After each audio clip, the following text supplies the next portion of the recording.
Welcome to Dwarven Forge Live. This is on the episode 61. I am Nate. I'm hanging out in the studio with Chris. And what's so funny? What did I miss? You said on the episode. Whatever it is. You know what they're watching. There's a giant thing that says what the name of the show is. I've never heard that one before. That's awesome. I made it up, I guess. I don't know. My brain doesn't know. Well, this is the show where nothing ever happens wrong. No tech issues. And nothing. And it's because, you know why? Because we're peeling the curtain back and we're showing you behind the scenes look at what happens at Dwarven Forge. And it turns out everything is just a series of mistakes and technical issues. Speaking of peeling the curtain back, why don't we jump into our news segment before we get to our very exciting... Oh, wait. First, tell me what's happening before we... Well, I was trying to build up a little mystique. That's fine. Okay, that was a good segue. Okay. Yeah, that's fair. Tonight we've got a fun interview with...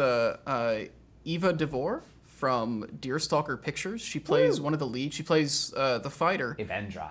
Yes, Evandra the fighter in One for All, which you might know as the D&D web series on YouTube. They do kind of like the Darkness Rising thing, where they've got them playing and then they go into like fantasy sequences, except with much higher production values than Darkness Rising. So we're going to be on with her in like 3 minutes when we blaze through this news. We will have a giveaway at the halfway point, open to international backers. So if you're tuning in from Australia, you're... Why would they be tuning in from Australia? Because Eva's here. Well, yeah, that's... So anyway, about 1 hour from now, we'll have a giveaway and fan build. But mostly we just want to come hang out with us, have a drink, and feel free to poke us with questions. The whole point of doing this is we want to hang out with you guys. We want to interact with you guys. We want to hear what you're thinking, and throw some questions at Eva, too. Yeah. Yeah. So now, can we somehow circle back to that segue? Can we close the curtain and close the curtain? Sure. Let's just go into the news. It's the news. It's the news segment. This just in. We've got some news, Chris. What's the news? Eva, I know you couldn't see what any of that was. We had a cool little graphic that played that Nate makes sound effects underneath. Because we never made sound effects. I just realized to a guest they have no idea why that's going on. So news. The first thing is speaking of pulling the curtain back. Nate, what's that behind you? Oh wow! Conflagration. Yeah. Yeah. Look at that. We have. Janet made a new backdrop. It's fire. We got some wrinkles, but we'll get...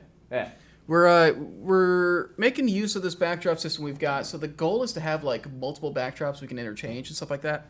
And so this fire one, we always make a backdrop every Kickstarter, but we wanted to have a backdrop that would just be like a general Dwarven Forge backdrop. I love that our news is we got a curtain. It's a big curtain. Dude, it's a really big curtain. It's a 20-foot curtain, but it's like, So if you're new to the show, this is the show. We sit, we talk for 2 hours about miniature things and curtains. Yeah. It's a miracle we have viewers. I still don't understand. Yeah, so this is kind of our general Dwarven Forge background from when we're not in the middle of a Kickstarter or something. You know what I just realized also? So I have a new piece of news that just came in. Oh yeah? What's that? Breaking. We go to Nate on the scene. Chris, I'm out here in the studio. About 8 feet in front of you here, and I can see the chat. I have a new monitor. Yeah, we got a new monitor. This is gonna freak me out. I don't know. I'm gonna try and start reading it or something, and then take a look at this, everybody. Confused. So, look at that. Look at this from the. It's like a 12-inch monitor, something like that. He was using Nate was having to use like a little 6-inch monitor to see the stuff that was going on before, which made it very difficult to see things. Because I'll be sharing the OBS window with him and all that.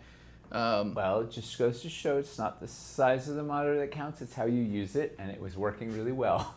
Yeah, so that should... But now that I've experienced a 12-inch monitor, there's no going back. Yeah, so that's what I've heard.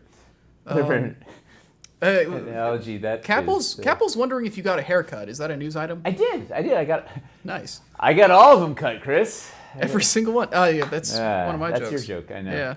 Right. Yeah, my wife cut my hair again. Nice. It was getting so floppy, it was out of control. That's completely That's my fair. rule. Is basically I just let it grow until it's so floppy that it's like just a hurricane on my head, and then I get down. So now it's just like gently floppy. I don't Gently know. floppy. So what other? Do we have any real news, Chris? We have a couple other things. So we said this last week, but just in case you missed it, the restock that we had planned for July has been bumped off of another boat. We currently don't know when it's... What was that? What was that teaser? We're gonna have to wait. We're going to have to wait to see. That's a boat. Spoiler alert. Oh, there we go. It got bumped off of yet another boat. We currently don't know when that's going to ship out. Shipping at the moment is a mess. As soon as we have dates, we'll let you know. You'll be the first to know. Yeah, you'll be the first to know. It's just an unfortunate situation because the regular Caverns Core set is now sold out as well, on top of the Mega and Starter Dungeon. So yeah, we're but we will hopefully we'll get a boat on the water soon and get more stuff in the stock. Much less when the heck is Wildlands gonna ship? Like I'm really worried about it. There have been people taking. There's been a not insignificant amount of people betting that Wildlands will end up taking the same ship as this restock That would be amazing. at this rate. I would love that. So we'll see. And Then the last piece of news, that thing that Nate just flew across the screen, we've got some of our most Wildlands exciting stuff to test look at. shots yet. Yeah, speaking of Wildlands, we have some new test shots in. And we're going to be looking at those after the interview with Eva. And I believe that's all the news. So speaking of Eva, Yes. Oh, we're if any of pleased you... to announce. Yeah, before we introduce you to Eva, for those of you who haven't seen the show before, we're going to play you the trailer for the new season, just so you can see generally what the show's like, what it looks like. You'll get to see her character. The brunette fighter is her, which I guess you'll see when you see her after this. So Maybe you'd have to guess if you haven't seen the show. Maybe. Yeah, so we're going to play that real quick, and then we will start up the interview. So, you have caught up to me at last. Surprised! It was me all along! Wait, who is this guy? I have no idea. Oh, thank God. I thought it was just me. Seriously? Oh, were you that carpenter whose son ran into my blade 10 times?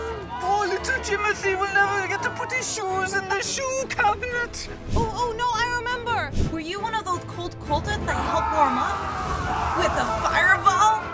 I'll just go then. Oh!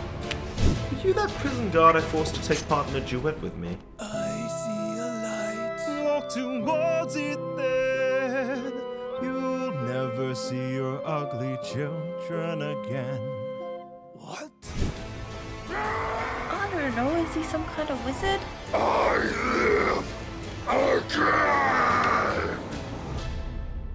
What would a wizard be doing on the coast? I don't know, man. All those NPCs look the same to me.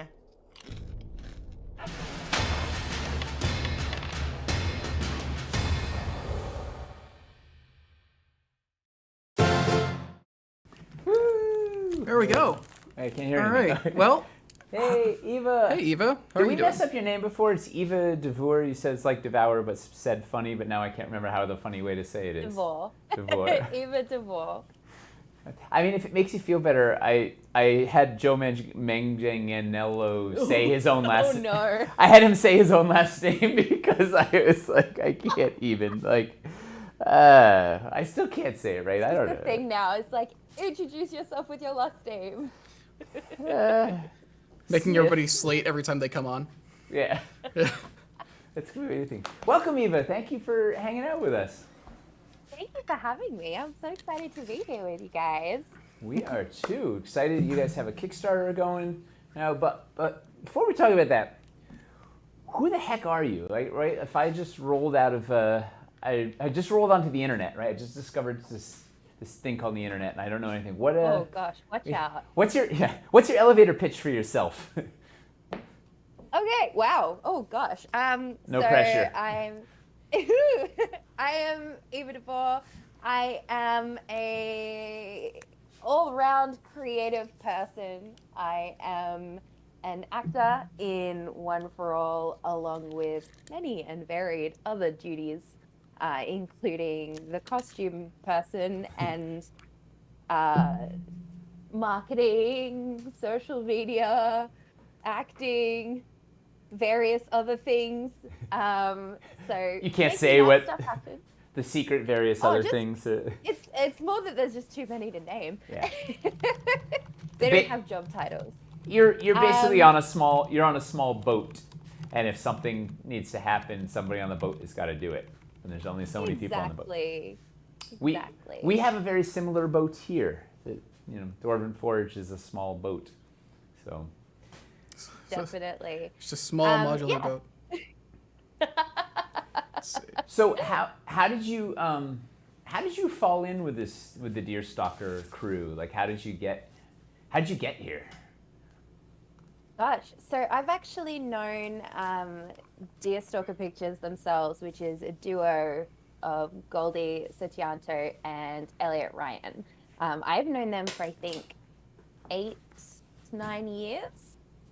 We met quite a long time ago through the old nerd convention scene here in Australia. Wait, you have nerd conventions? Oh, yeah, we do. We have the old geeky conventions. I know we're very backwards down here in Australia, but we do have cons. Those might catch Very on up here. exciting Hey. We have like 3. It's great. Although I heard PAX Australia was cancelled. Is that true? Yeah, PAX has been postponed because we're currently in a big lockdown at the moment. So, unfortunately, no PAX this year. It's very sad.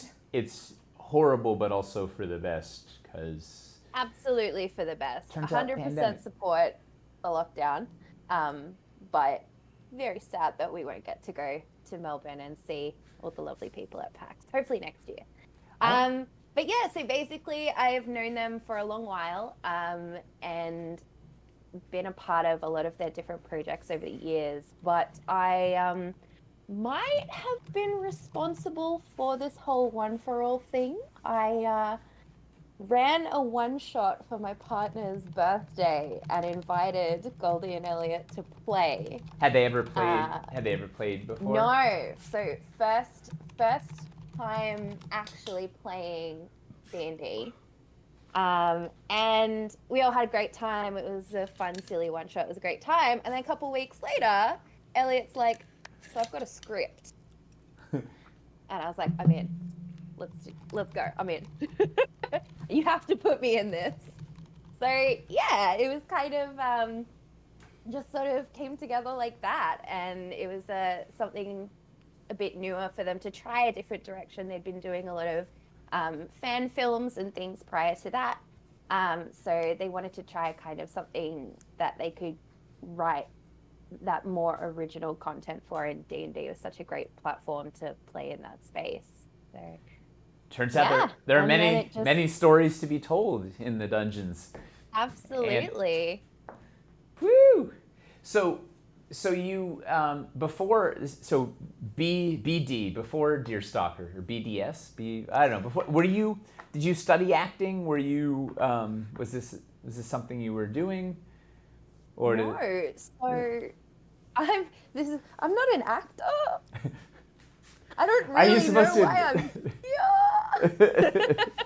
No, so I am a performer, but I usually perform on the stage. I am a dancer and a burlesque performer. And as far as study, I actually studied costume. So I'm a qualified theatrical costume maker. But as far as actually like acting and screen acting, this is my first sort of screen acting project. Ooh. So there's definitely a lot of imposter syndrome when I'm like, oh my gosh, there's all these real actors and then there's me. Oh my goodness. Wait, so so everybody else is like formal actors? It's kind of a mostly, mix. Yeah. Yeah, it's a bit of a mix. Some of our cast are like formally trained, and then some of us have sort of come to this world through various different experiences. So I've got like a background in stage performance. We have mostly like the original core cast was born out of just friends and acquaintances of Goldie and Elliot who were up for this crazy Just D&D wanted to try this project idea, and we were like, yeah, let's see what happens. We can all bring our own outfits. Let's see what happens, and it kind of And here we are. worked. Here we are. Going on season 4, right? Yeah. So we're still just like, what's going on? So how do you deal with imposter syndrome, right? Because I know even like Matt Mercer has mentioned imposter syndrome. Like it's across the spectrum, it's a thing that rears its head. Like I have certainly had those the chattering monkey mind that's in the back there that's throwing all the doubt and whatever. How do you deal with it, especially when you're like, I'm not even an actor. What am I doing here? Like, how do you tackle that? It's one of those things. Like it's tricky when it pops up, and for me, I sort of find that trying to focus on those things that I can control and just trying to give my best in what I'm doing. So, no, I'm not a formally trained actor, but that doesn't mean I can't kind of give my best when I show up on set anyway. So, it's one of those things where I'm like trying to upskill and better myself and trying to make sure I've learned my lines, make sure I know where I'm supposed to be, what I'm supposed to be doing, and trying to at least feel like I'm not, I guess, like an obstacle, or like I'm not holding it back.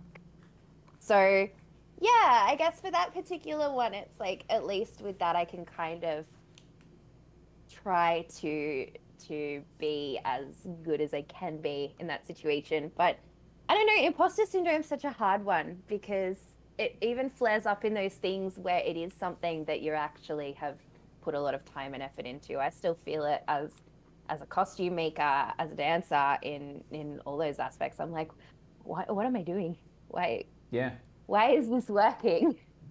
Well, it's just weird, right? As a creator, there's something, I don't know, so when you're creating for yourself, it's like this sort of safe, I don't know, you're in your sort of safe bubble or whatever. As soon as you're creating for yourself and you're presenting it to the world and there's a piece of you attached to it, for whatever reason, it triggers this, somehow it all changes, right? There's this, I don't know. I mean, I get it. Every time we launch a Kickstarter, every time we do, hell, running a D&D game for my 9-year-old son and my niece, my nephew, I get nervous about that. I'm like entertaining like 9 and 11-year-olds and I'm worried I'm not going to do a good job for it. And like, Absolutely. What is wrong with our brains? Like, I feel like it's 9 times out of 10, every time I know somebody who is very passionate about the work that they do, it usually comes with like fairly severe imposter syndrome. I think a lot of it just comes out of like, you respect the thing that you're working on, so because of that, you're worried about doing it justice. And I think that's part of it. I think it's a thing where it's just like you want it to be good. You actually care about it. It's not just like a thing that you're doing because you have to. Yeah, absolutely. I think definitely when you've got that passion in there, it feels like this piece of yourself that you're putting out into the world, and you just sort of like, I hope you like it. Yeah, it's the, geez, world. Hey, internet, give me your opinion on this. What could go wrong? Oh, dangerous. And then you listen to it. Like, what? Why? Like, God. Well, it's such a weird thing because it kind of ties into like the Dunning-Kruger effect thing, right?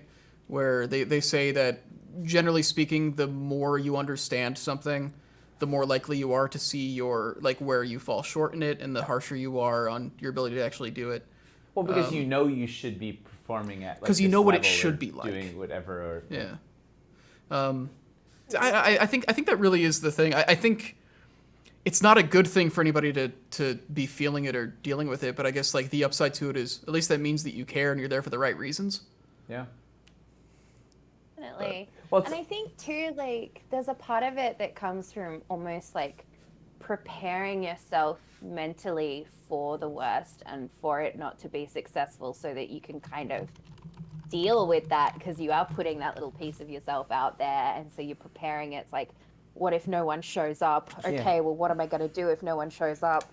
And you're making those emergency plans, and then when the opposite happens and it starts doing well and people like it, you're just like, I didn't plan for this. What do I do? Like, there's no flowchart for success, right? Your mental flowchart is like, all right, what are the various levels of disaster, and am I ready for that? And will my ego survive this thing when nobody likes it? And then when the others happen, you're like, well, no, this is a trick, clearly. Because I planned these, 14 different levels of failure, and it didn't hit that. Like where, like, absolutely. Is this the hidden 15th one that I hadn't planned for? What is going on? Where's the twist? Well, but the nice, it is interesting. I think it's sort of across the spectrum. Almost every creative person I think I've ever talked to has some variation on this. So it's nice to see it's still constant, I guess. I don't know. So anybody, any of you suffering, anybody that's suffering with self-doubt and imposter syndrome and stuff, this, you're not alone. We all deal with this. So I don't know what the word advice is. A little bit comforting in that, Yeah. like, I think when I hear that other creatives are that, like, even, like you were saying, like, Matt Mercer feels that, and I'm like, but you're Matt Mercer. Yeah. I think actually Everything you do is golden. I'm also actually really curious. So when this thing started, especially after it blew up, you guys are putting this on YouTube, which has a very easy way for people to provide feedback. Did you avoid the comments? Did you look at them? Did they impact you? Did you ever read comments and go, oh, this is a terrible idea, and just like shut Pandora's box, or what?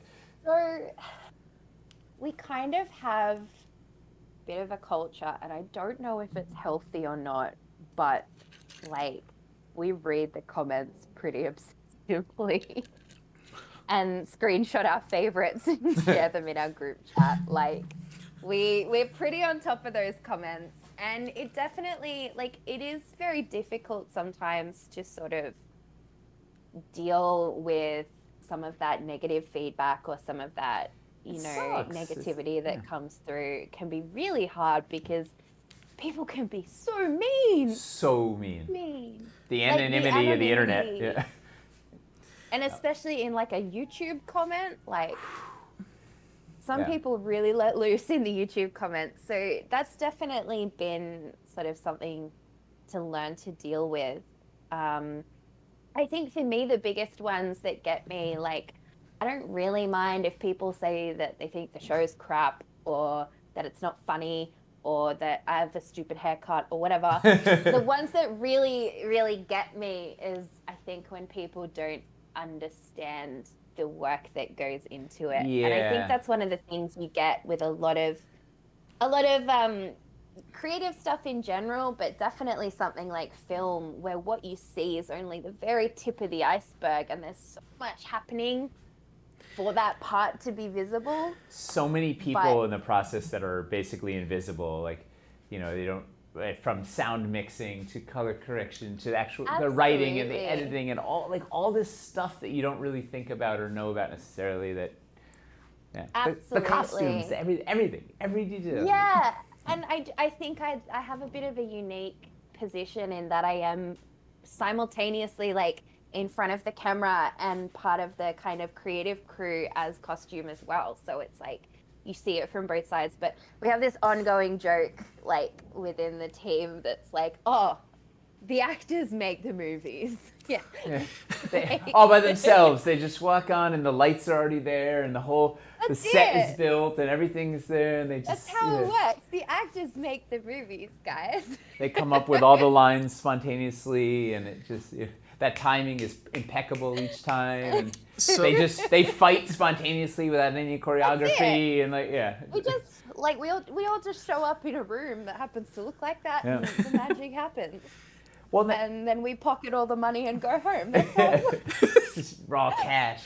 Well, the hard part about comments, at least for us, we're very driven by our community, right? We really value the feedback from our community, and we adjust. Obviously you can't change everything, but we really try to get the useful feedback and use it to adjust what we're doing or how we're doing it, or just try and make things better for the people that are fans. But the hard part is to get that good feedback, you have to wade through all of this stuff, and it's it's all over the place. Like there's some hurtful stuff, there's some nonsense stuff, there's stuff that makes you angry, there's all this, like you have to go through the gauntlet of emotions to find these useful nuggets, because there are a lot of useful nuggets. We have, like, the Dwarven Forge community is very insightful and very smart, and man, we'll write volumes and volumes and volumes of stuff, and it's a lot to dig through to find all the stuff. And luckily Chris does most of the digging, so I don't know, it's hard to go through all that stuff. It definitely is, and I do think, because you don't want to miss it. You don't want to not do it. You don't want to miss it. You have to do it. Absolutely. And and it's very similar. Like, I know that we really value the feedback from our viewers as well, and what they want to see, and when we try different things, especially. But it can be so hard to know, like, because you're always going to have people that love it and people that don't, no matter what you do, and it's so hard to know if you're chasing the right direction. So you've just kind of got to trust your gut and what feels right at the end of the day, and what's working, and hope for the best. But yeah, the gauntlet of the comments section's always a wild ride. Well, I think you nailed it, right, when you were saying seems like a lot of the people that are writing comments forget that there's people on the other end of this thing. Like, we're humans, we're imperfect humans just trying to do a thing. So, yeah. Especially, I think, like, smaller creative companies, because I think, we're very used to the media that we see, like Marvel movies and Disney and everything, which are these huge faceless corporations that churn things out. And it's like, you can yell on the internet about Disney and it's not really going to hurt anyone. But, like, when you've got a team of people you can count on one hand, that stuff starts getting pretty personal. So yeah, it's one of those things that I think the internet doesn't super. That's something we were talking about a little bit before the stream started. You were saying, like, people will assume that you're like this massive, like, company with like a ton of, like, people working on it. But you look at, like, the Kickstarter video and, like, the creative team, it's like 3 people. Yeah. And then there's you 3 as the leads. And that's a very, like, it very much is something driven by, like, a small group of people who are, like, trying to do something bigger than themselves. And not just trying, but doing. Yeah. And I think that's sort of one of our blessings and our curses with what Deerstalker do and with One for All is the work that we create. I personally think transcends kind of the people power and the budget that we have. I think the guys that create such an amazing product at the end of the day that is such high quality, and in some way, like, it looks like there's way more people working on it than there is, but as far as our production goes, it is that core team sort of putting things together. We've got our 4 main actors, we've got our 3 main producers / everything else, right? Also shooting, right? So, like, cinematographer / producer, and then we've got writer, director, producer, a million other jobs, and, like, they're also kind of running the business side, and then everything, and then of course, like, when we get to shooting, we bring in all of our amazing crew to sort of be there to operate all of the moving parts that go into shooting something. But as far as the people who are kind of keeping One for All and Deerstalker just chugging along on a daily basis, it's like 4 people max. Well, you guys are doing this on a very small budget, right? Looking at, like, the Kickstarter, you're at, I don't know, $65,000 or something right now, US, and that's for 4 or yet to 6 now, 6 episodes, 4 or 6. So we're almost up to our first stretch goal, which will take it to 6. So the initial goal took us to 3. So, which is, it's very small. Like, $70,000 for, like a lot. But it's not, for 6 episodes at $70,000 is, That is not well, especially because Kickstarter is taking 8% already, right? So then you know 70 turns into whatever 63, plus you've got to pay for the cost. So you're really like it's not like that is not a lot of money to do. No. You know. So I mean, it does go a little bit further because the exchange rate of US to AUD works really well. So basically, I know it looks like a funny number on the USA end, but we're in Australian dollars, we're about to hit 100K. Woo! So our first initial goal was 50K Australian, and so our stretch goal is 100K. So it goes a little bit further because of exchange rates, which is nice. But yeah, it's still like it's not a lot. And even then, it's such a step up from where we began because our first 2 seasons were entirely self-funded. That's wild. Yeah.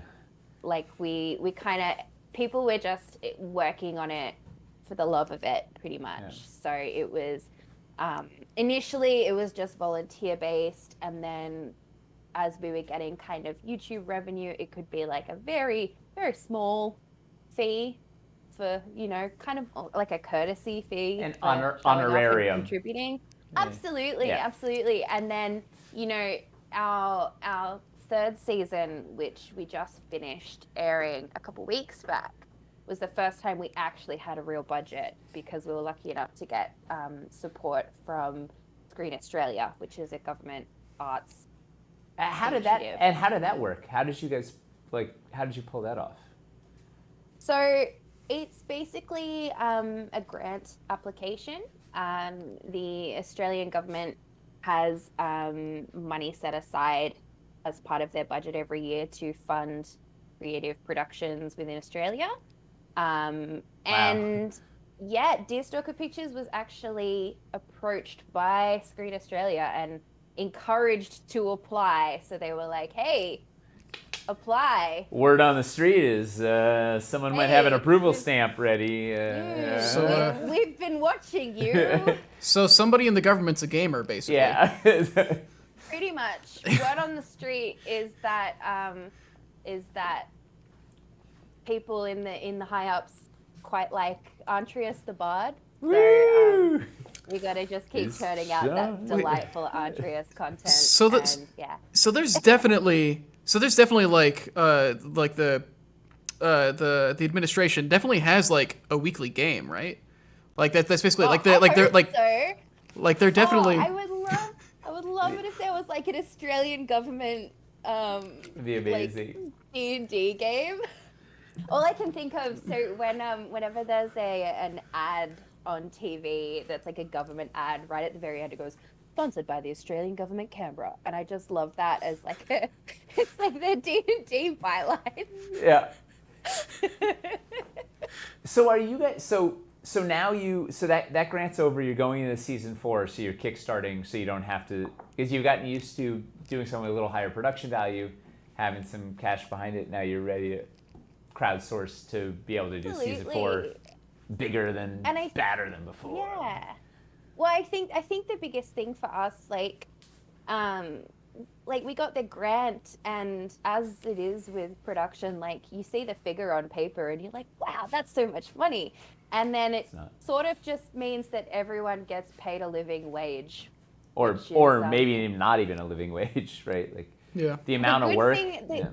The good thing about the government grant that we got is one of the stipulations is that you actually have to pay everyone industry award rates. Wow. So it's all quite tracked as well. So and this ties back to the comments, which is quite funny because some people are like, oh, they're just pocketing the money, and it's like we literally can't. Like they audited us. We had to provide receipts, which I think is great. Like it's so great to see that grants, like they're ensuring that these grants actually go to support all of the many creatives that go into creating these productions. The money is to keep that film industry going and make sure it's going into the pockets of those artists.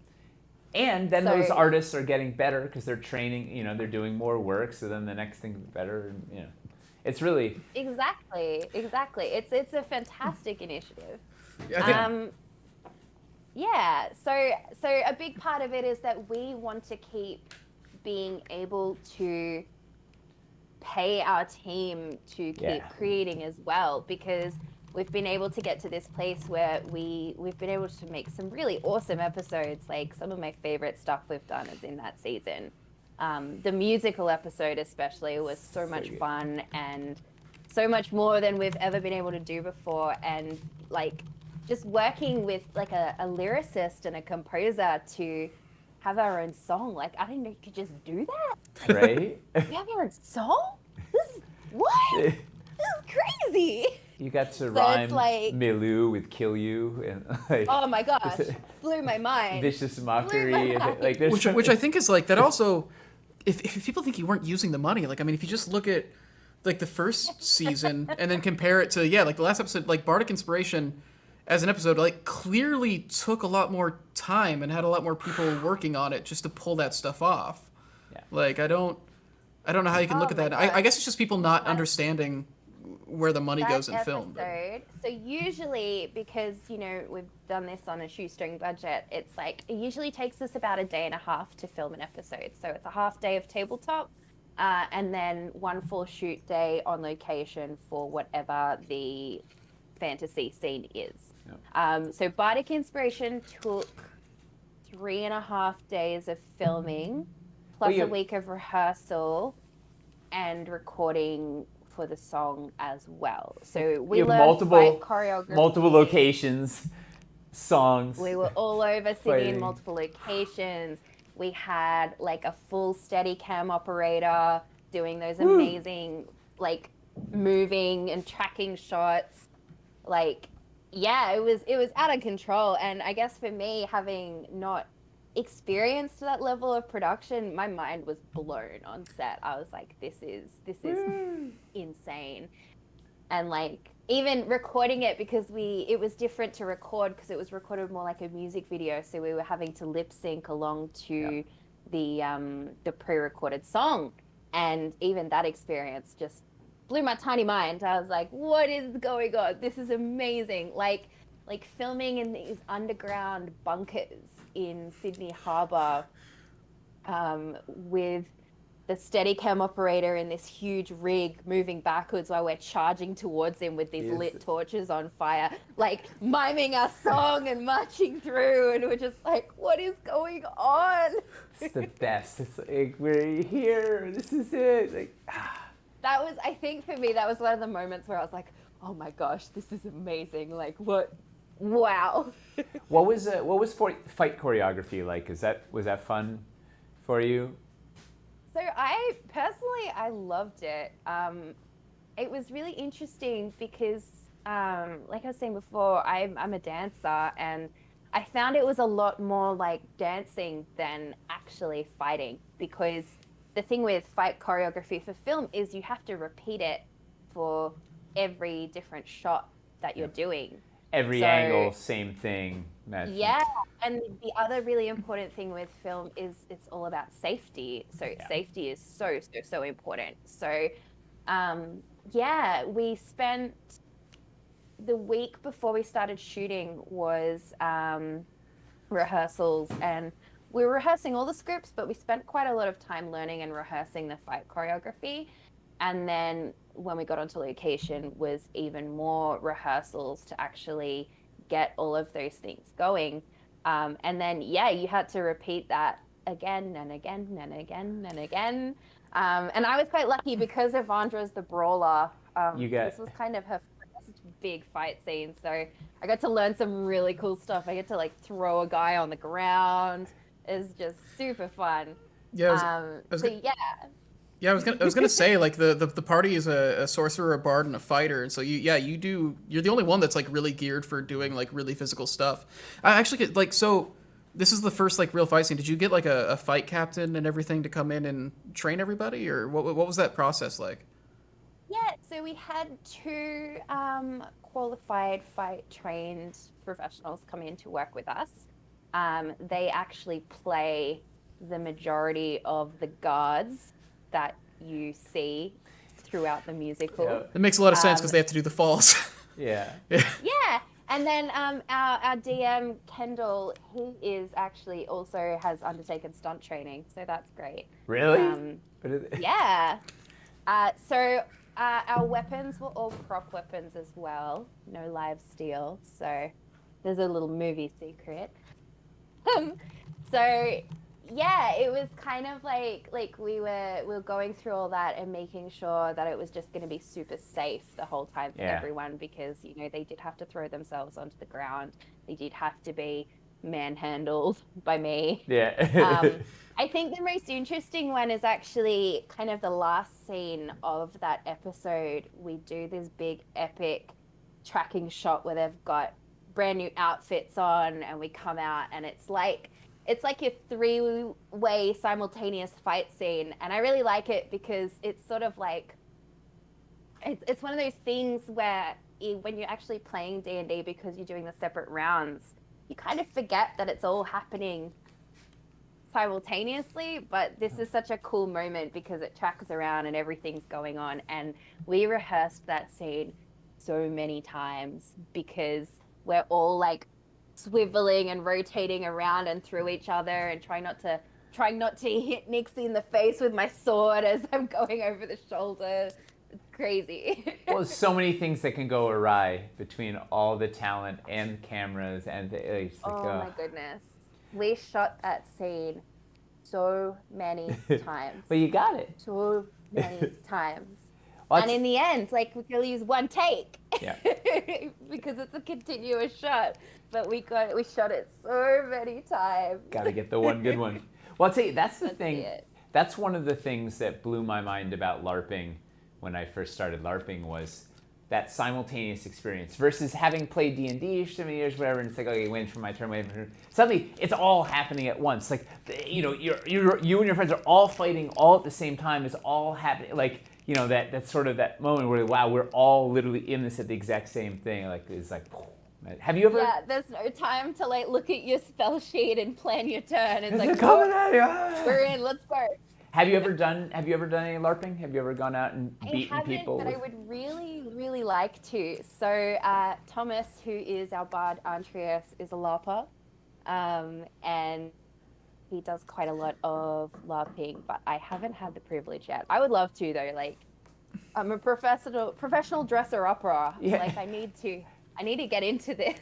And you've had fight training, so like you're there, you're ready. You just as soon as this lockdown is over, like you've got it. Like for yourself, do it for yourself. Like go. As soon as we're allowed to be around people, I'm there. Yeah, as soon as you can be with people, beat them with swords and like let them have it. Is this your disembodied coffee coming in? Yes, here comes my disembodied coffee hand. Summon forth the caffeine. It's a useful cantrip. You've got a good mage hand. Yeah. Yes, definitely. Summon coffee is not unseen servant. Unseen servant is a good one. It takes a really, lot. you could send your unseen servant to get coffee. Every time. So, all right. So you didn't study acting. You ended up fell into this thing. You're going into season 4. Like you're funded, so it's happening. Season 4 is going to happen big. What are you hoping for? Are there any spoilers that you can tell us that's coming up? Is there any? Not do too much, or I will get in big trouble. But I can talk about, I guess, what I'm hoping for. Yeah. I would love to see more of the action stuff. I think we kind of got a taste of it in, as I was saying in the Bardic Inspiration episode. So I'd love to be able to do some more fighting, and yeah, I think because it is that choreography and learning choreography the same as pretty much the same as dancing. Like it felt so similar to doing a dance performance. So I really enjoyed doing that and love to do some more. I'd love to. I keep hounding Elliot, who obviously is our writer-director, and I'm like, I can ride horses. Please, can I have a horse? Yes. Oh, a mounted horse. Dude, right. You could base an entire episode around like it's the horse. like this party like arguing about like the hex march, like how far can we go on the horses, or like what if like that entire thing. For You sure. got to get on Maybe the horse. if we get to all our stretch goals, I'll add another one, and it's just get Eva a horse. A horse, just a horse. A horse. It's the How much stretch does goal. So do you guys do any of the writing, or does Elliot do all the writing? Is there any improv? Is it? So Elliot does all of our writing. He writes some incredible scripts, but we've been very lucky, I think, that because we are so close-knit and it's developed so organically that we do get quite a bit of input onto our characters.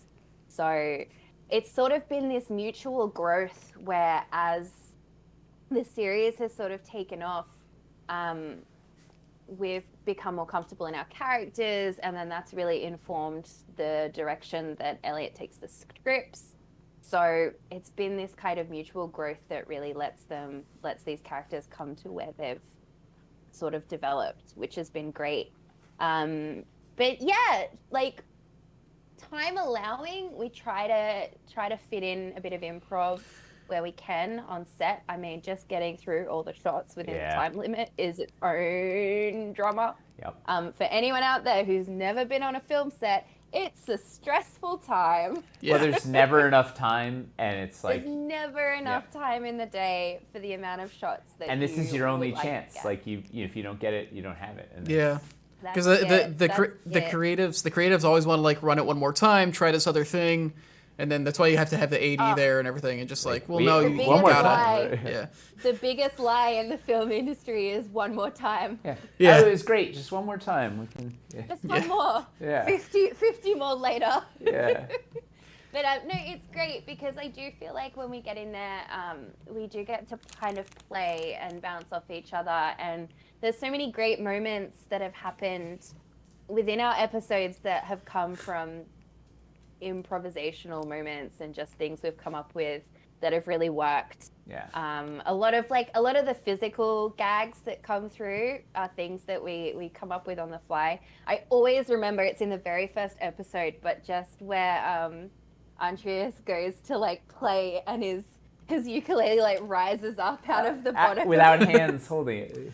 Yeah, that was just completely improvised on the day, and it's like iconic. Like I still watch it and I just laugh because it's so silly.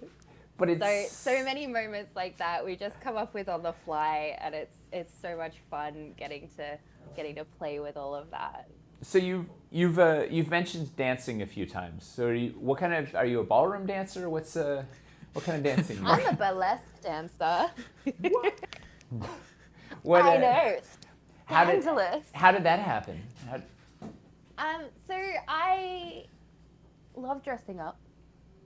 And I've always kind of loved like that real vintage glamorous aesthetic. I've danced pretty much my whole life. Can you tell? Shocked. Oh, surprise. Yeah, so it was kind of like I've danced throughout my life with lots of different disciplines as well. And it was kind of a way that really combined both of those things and also brought in a whole new element of body positivity for me as well. So I used to do quite a lot of different dance and actually was sort of pushed out or excluded from a lot of things because I don't have what some might say would be a typical dancer's body. Because the dance industry has a very narrow idea of what a dancer's body should look like. Did you hear so many euphemisms for like 20 different ways of people telling you that? Is that pretty rough? Yeah, it's rough. It's rough. It's like, you know, that's one of those things that is still part of the industry that really needs to grow. And you see it across a lot of those performance-based industries, is that there's a very narrow idea of what a performer should look like. Yep. But burlesque is one of the first places, like when I moved to Sydney, I'm from a country town, little tiny country town. Wait, isn't all of Australia a country town? No. No. Although I am really curious what a rural area looks like in Australia compared to here, because we have a very strong like more dingoes. I don't know. No, All right. not a lot. All right. Lots of kangaroos. I think people would be shocked. Like, my front lawn when I was growing up would always have kangaroos out eating the grass when I go to catch the school bus, which blows people's mind. So let's circle back to burlesque and body positivity, right? So you found this was a thing you found, like. Yeah, I went to my first burlesque show, and it's, you know, one of the first places that I've actually seen people celebrating and being celebrated for their bodies without any kind of filter or like shame or anything around that. Like, you know, everything is just kind of there and it's being celebrated. And you get to see people of all different sizes and shapes and gender identities just working it and owning that space and being celebrated for it. And I think that is one of the most powerful things that I've ever experienced, because it's just not something you really get to see much in the world anymore. Like between, you know, online content and the fact that even now we can have, you know, filters that fix your skin as you go, like all of those things, I think it's very rare that you actually get exposed to that level of realness in such a positive way. And so, you know, it was the first time that I'd actually seen a body like mine being publicly applauded, celebrated, and celebrated, and the performer up there owning it and being like, this is me and it's amazing, and drink it in, and everyone's like, yes, and loving it. And so that was something that really did something for me. So I knew that I really wanted to give it a go. Was it terrifying the first time? Were you? I was super nervous, but at the same time there was something really like right about it. There was something that felt really right. So, and I haven't had a lot of experiences like that as a creative, but my very first debut performance as a soloist, I was absolutely terrified, but something felt really right. And when I got off stage, I was just like cloud nine. So yeah, I've been kind of performing professionally for about 6 years now. Amazing. And it's just, it's been so amazing, and I just think it's so important that it's a space for that kind of thing. I think, like, you know, people think of burlesque and they just sort of think of it being sexy, but I think there's so much more about just celebrating bodies and celebrating that reality, and I think that's so great about it. Do you think it's given you some of the confidence to do what you do with the show? Like, you know? Definitely. I think, I mean, one thing that I say to people quite a lot is like, it doesn't get much better as a confidence boost than standing in front of a crowd of a couple hundred people with your kid off and everyone's like screaming and applauding. Like, it's a pretty good confidence boost. Yeah. And it's one of those interesting things too, because I think one of the beauties of live performance like that is you are so present in that moment that imposter syndrome's not really there. Yeah. Well, and nothing is. It's mindfulness. You're there. This is it. Like. Absolutely. Yeah. Like, the imposter syndrome comes later. They weren't clapping like for me. Late at night when you've gone home, you've had a shower, and you've like chilled out, and you're like, oh my God. But in that like moment, there's something really magical about that just live response. Yep. So yeah, for me, it's just a really amazing experience. It's something I'm super passionate about. I love hearing it. I mean, you were like, I think you just floated up a couple inches while you're talking about it. Yeah. Just Let me talk about body representation. I love it. Yeah, there's definitely like a very, very different level of passion, like getting on that topic. It was really, it's really infectious to see. Well, and speaking of representation, I think diversity is a big part of your, like, the mission statement with Deerstalker, right? What you guys want to talk about that? You guys. whoever else you plural. Us guys. You. Yeah, we got a lot to say. No, I think like I'm very lucky to be able to work with some amazing creative people with Deerstalker, and another thing that like we're super passionate about is that as well. And I think, you know, the film industry is another one where women aren't super considered, especially when it comes to the crew side of things. It's not very common to see female technicians within the film industry. So our cinematographer, who is the one behind all the cameras, who takes every shot that you see, is Goldie.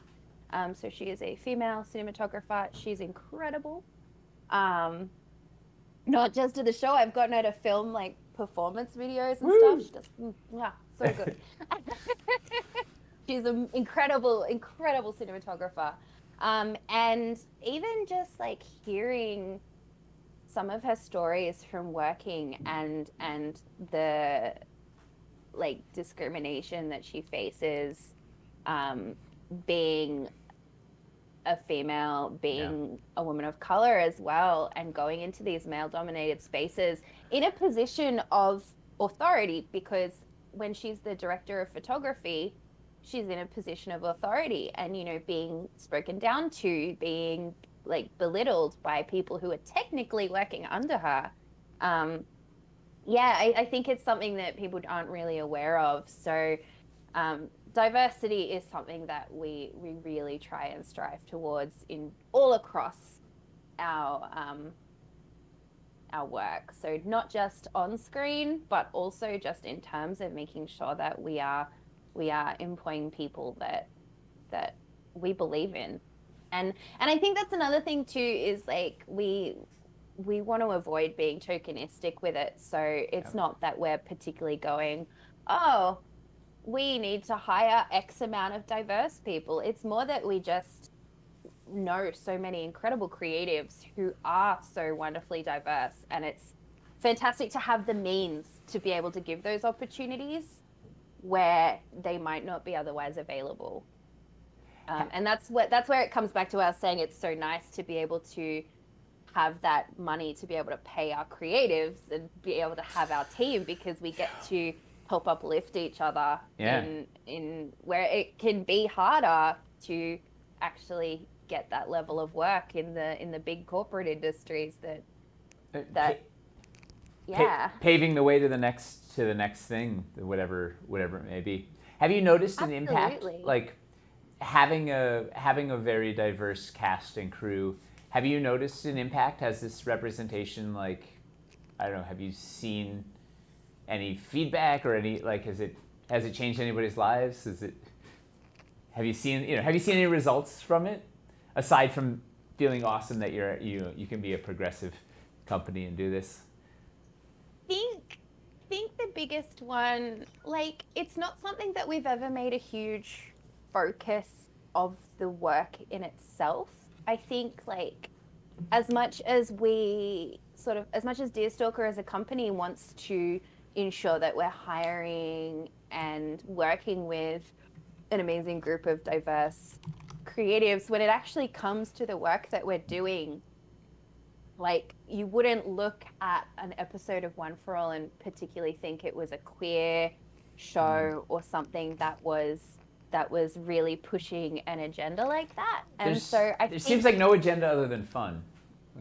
Exactly. And I think that's very important too, because a lot of times, you know, when diversity is included, it's something that is then like a big show is made of the fact that diversity has been included, where I think the great thing about our show is it just fits in and it's not a big deal. And I personally, as someone who is like queer and neurodiverse, I love the fact that it's not made into a big deal. Like, it's just like natural. A little known fact. It just feels like it's just the right lineup. Like this, it just like something that's obvious to us, but I think a lot of people don't realize is that our three main characters are all queer. in that Evandra is gay as daisies, as seen by the way she looks at the tavern wench. It's in like it's one of the first things. Yeah. It's one of the first things you do in the first episode. Yeah. Antreus is obviously bardsexual, so bardsexual. I love that joke. Every time I see someone talk about it, I'm like, sexuality is bard. It's so good. And then Nixie is actually asexual. So I think it's quite interesting that there's these three dynamics, but it doesn't really come into the story.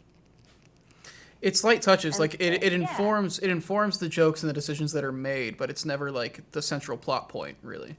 Absolutely. Absolutely. I think it's great. And the other thing I like too is that like the party they're not exactly like positive role models. Yeah. They're a bunch of jerks. Yeah, I mean it starts off with you just destroying any good PC party, like, you know, it's a little I always feel terrible when someone comes up to us or like comments and they're like, oh my gosh, like you guys inspired me and I'm bringing this into my home game, and I'm like, you're poor DM. No. Like, please do not base your actions in game on us because we're a bunch of assholes. Yeah, like most of the episode conceits are, man, isn't this like a really bad thing to have happen in your games? Like I don't know. Yeah. I love in one of my favorite episodes we've done, which is the Murder Hobo episode at the very end, where they're just like, are we the bad guys? And there's just this pile of NPC bodies. And they're just like, are we the bad guys? Nah. Have you ever played any actual sessions with these characters? So we haven't actually played a session with these game characters. We've played D&D together. We've played D&D separately, but we haven't played with these characters. And I'm actually super excited because we're 9,000 Australian dollars, which I think is like $5,000 US. I don't know. I don't know. But we're super close to hitting our next stretch goal. Some and AP. one of the things that is a live play one-shot where we're going to play as our characters in a game for the first time. And I have been excited for this since I read the first script. So I'm just like, please, I want to do it. It'd be so much fun. I for sure you guys are going to break that stretch goal. So I hope get so. your dice. So have you? You said you've been playing D&D a bunch, or played D&D a bunch. What is your gaming story? What is your game history? I'm a long time geek. You're in the right place. Recovering goth. I was into. I'm with you there. But it never goes away. Why is it that goths, a lot of, especially female goths, go to vintage to die? Because it's classy goth. It's I feel like it's a really easy transition for the hair to make. Yeah. I think. Yeah, it's great. Yeah. We're already halfway there. Yeah. It blends so well. I as I said, grew up in a country town as the town goth kid nerd person. Everybody's which is looking great. at you. I always loved sort of fantasy worlds, and it was a big reader, so I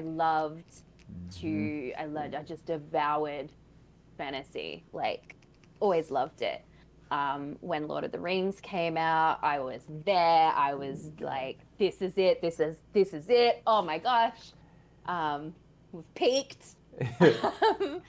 So gaming was just another way that I could interact with these fantasy worlds that just took my imagination and ran with it. So I love an RPG. I'm kind of I dabble in digital gaming. I'm not very good at it, but I dabble. And I kind of got introduced to tabletop gaming when my brother got into Warhammer. Nice. As young teens, there was like this mail out thing that we found at the local news agency that was like Lord of the Rings minis, and then like every fortnight they'd send you a new one, and so that we started with those. Wait, they had a subscription. And then we got into fantasy. Sorry? They had a subscription service for Lord of the Rings minis? Yeah, it was like put out by Warhammer, and it was the Warhammer Lord of the Rings, and they would mail out like new minis. It was crazy. This is like, oh gosh, this is like 15 years ago. Oh, wow. It's amazing. Crazy town. So yeah, that was kind of the gateway to that, and then from there we got into like the fantasy side of Warhammer, and I had a wood elf army. It was great, loved that. That's when I started painting minis. Simultaneously got into cosplay, started going to conventions, doing all that side of thing, and yeah, it just sort of very geek adjacent. And then finally I got introduced to actually playing my first game of D&D about 7 years ago, and I loved it. It was Pathfinder, and nice. I rolled, my first character was a sorcerer, and I just immediately I was in love. I was like, this is incredible. I was like, what is this? Also, it's got I can get minis, I can get dice. I love it. So you were getting into Warhammer as a teen, and later whatever. So I can only imagine going into dabbling in Warhammer as a queer teen. Did you run into anybody splash a bucket of cold water on you? Like, 'cause I can't imagine the nonsense that might have been lurking for you there. The country town thing meant the only person that I had to play with was my brother. Yeah. So for the most part, that was fine.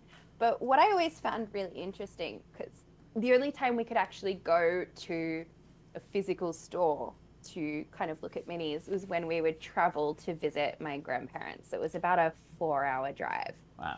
And we'd like save our pocket money, because we were like, I think he was like 12 and I was 13, like, so we'd save up our pocket money. We're like, we're going to do it. We're going to go to Games Workshop. We're going to get some minis. It's going to be awesome.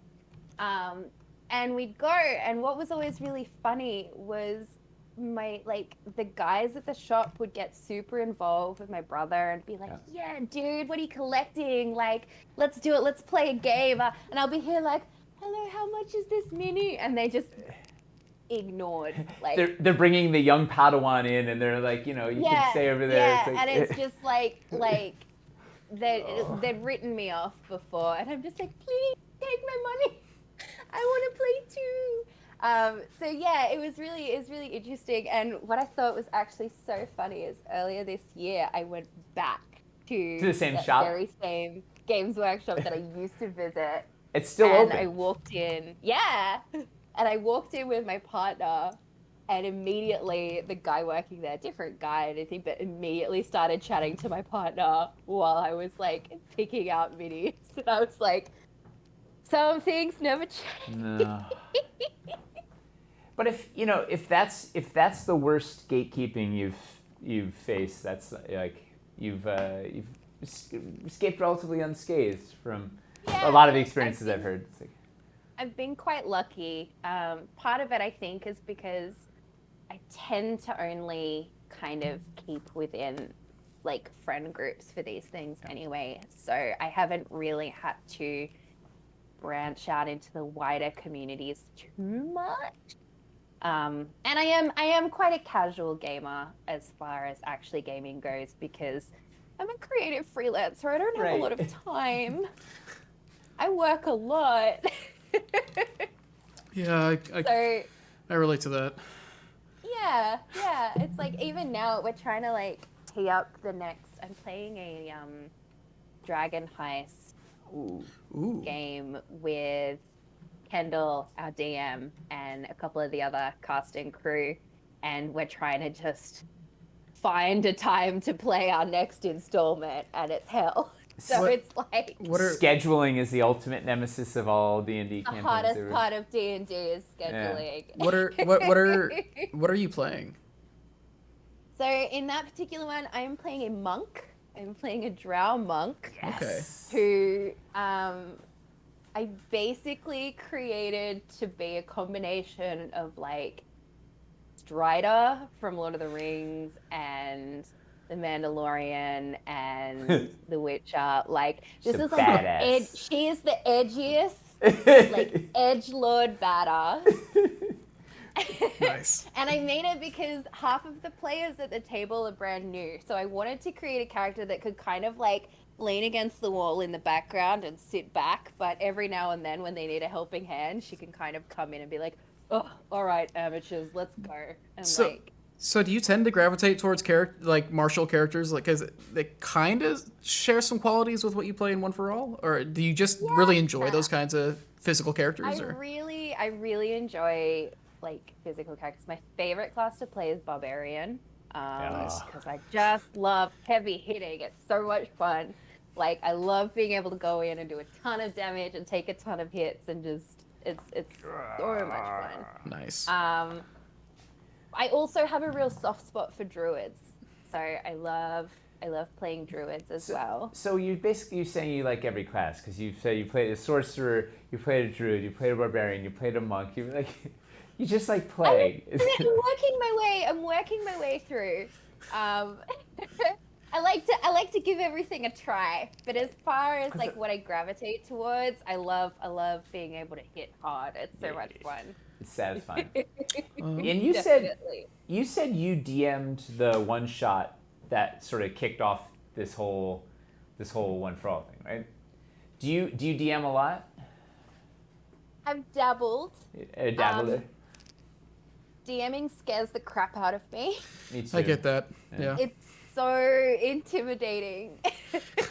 Yeah, I do DM, but it is like usually just for friends because I can improv and wax lyrical forever, but my head for rules is non-existent. So it's very jazz when I DM. So jazzy.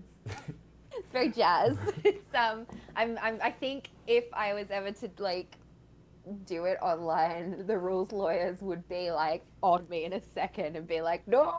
Well, you're doing something wrong if they start rules lawyering you. It means your story is falling. You know, I feel like as long as people are engaged, like hopefully they don't get hung up on the rules if they're having a good time. Yeah. It's all about just doing what works for your party, right? Like every party's gonna have different goals.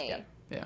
Definitely. And like obviously the biggest thing is no matter what you want to happen as the DM, your party is gonna absolutely destroy that. Yes. I ran a Strahd campaign for some friends, which was great, and I was having so much fun with the horror tropes because like recovering goth. I was like, yes, that's great. I'm back home. Strahd, I love it. Give me that Dracula vibe. He's so spooky, and I'm trying to do the kind of spooky, menacing Strahd thing.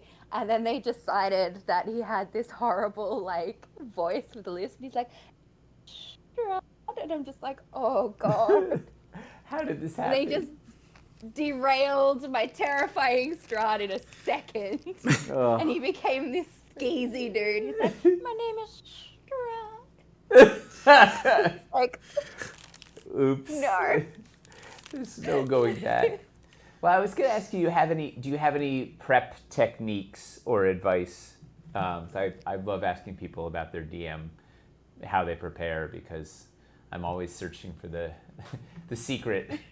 I haven't found it yet. But yeah. I don't know if I'm the right person to ask because I'm a real fly by the seat of my pants DM. So your secret is you don't prepare. Honestly, some of the best sessions I've had have been the ones where I didn't prepare too much. So I really like, because I'm a very baby DM, I really like the pre-written campaigns for that reason, because like my ADHD brain will spin out of control trying to track everything. So it's nice even just to feel safe holding my campaign guide being like, I have an anchor, I'll be okay. So it's nice to have that safety net, but yeah, I think some of the best moments have been either when I didn't have a lot of time to prep, or the party just took it a totally different direction to what I prepped. Always. They want to chase the shiny squirrel over there. Oh, don't you love it when you're like, I've done my prep, I've got everything laid out, it's gonna be fine, and they're like, bye.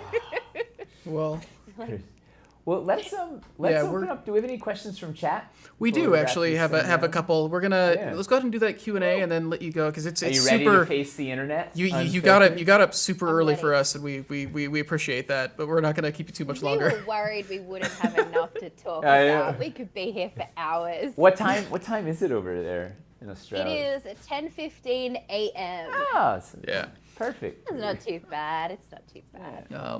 So the first thing I just want to, this isn't really a question, but people have been noticing the sword in the background, and Chuck, one of our customer service guys, he found it and he linked it, so people have been kind of salivating over it and debating whether they're going to buy the sword as well. Oh, cool. Yeah, so this is it's the base that we used is a LARP sword. It's foam. We actually, up until season 3, Evandra's sword was a real live steel sword that I own. She's in the other room. Wait, you don't know where your sword is? It's in the other room. What if a burglar breaks in? You have to be ready. That's why it's in the other room. It's closer to the door. But we had to switch out for something that was going to be a bit more safe to swing around, and also because we actually got the very highly impractical in real life back mount for the sword. So I wanted something that was going to be a bit lighter and a bit safer. It's really hard to pull a long blade out of a back scabbard. Oh, it doesn't work, and we can't all be like Geralt and just clip it through our shoulder, unfortunately. So. He's got like magnets in his back that hold on to the. But it does look really cool, and it that's it's a fantasy world, and I can have my long sword on my back if I want. You feel badass when you have a sword on your back. There's something, particularly doing burlesque. Yeah, and then we just kind of customized it a little bit with some extra bits to make it look a little more Evandra. That's great. And then we've got IME was wondering. Yeah, IME's here. She's a long time she's here viewer of the stream. She's here all the time. She's fantastic. She sent pictures of the ice caverns. Do you remember last week when I was saying the ice caverns don't look so good? She sent pictures. She painted the ice caverns up. She did blue on the underside and graded up they were Yeah. She's a very good painter. Anyway, so what IME have to say? Yeah, she's wondering, she says that she sees your image as very similar to Betty Page. She's wondering if you fashion yourself after her at all. Yeah, so Betty Page is one of the pinup icons. And I guess this fringe style is known as the Betty Bangs because Betty kind of, I guess, pioneered it. Not pioneered. It's been around. She was famous. Very iconically. Made it famous. I think for me, seeing those pinup icons like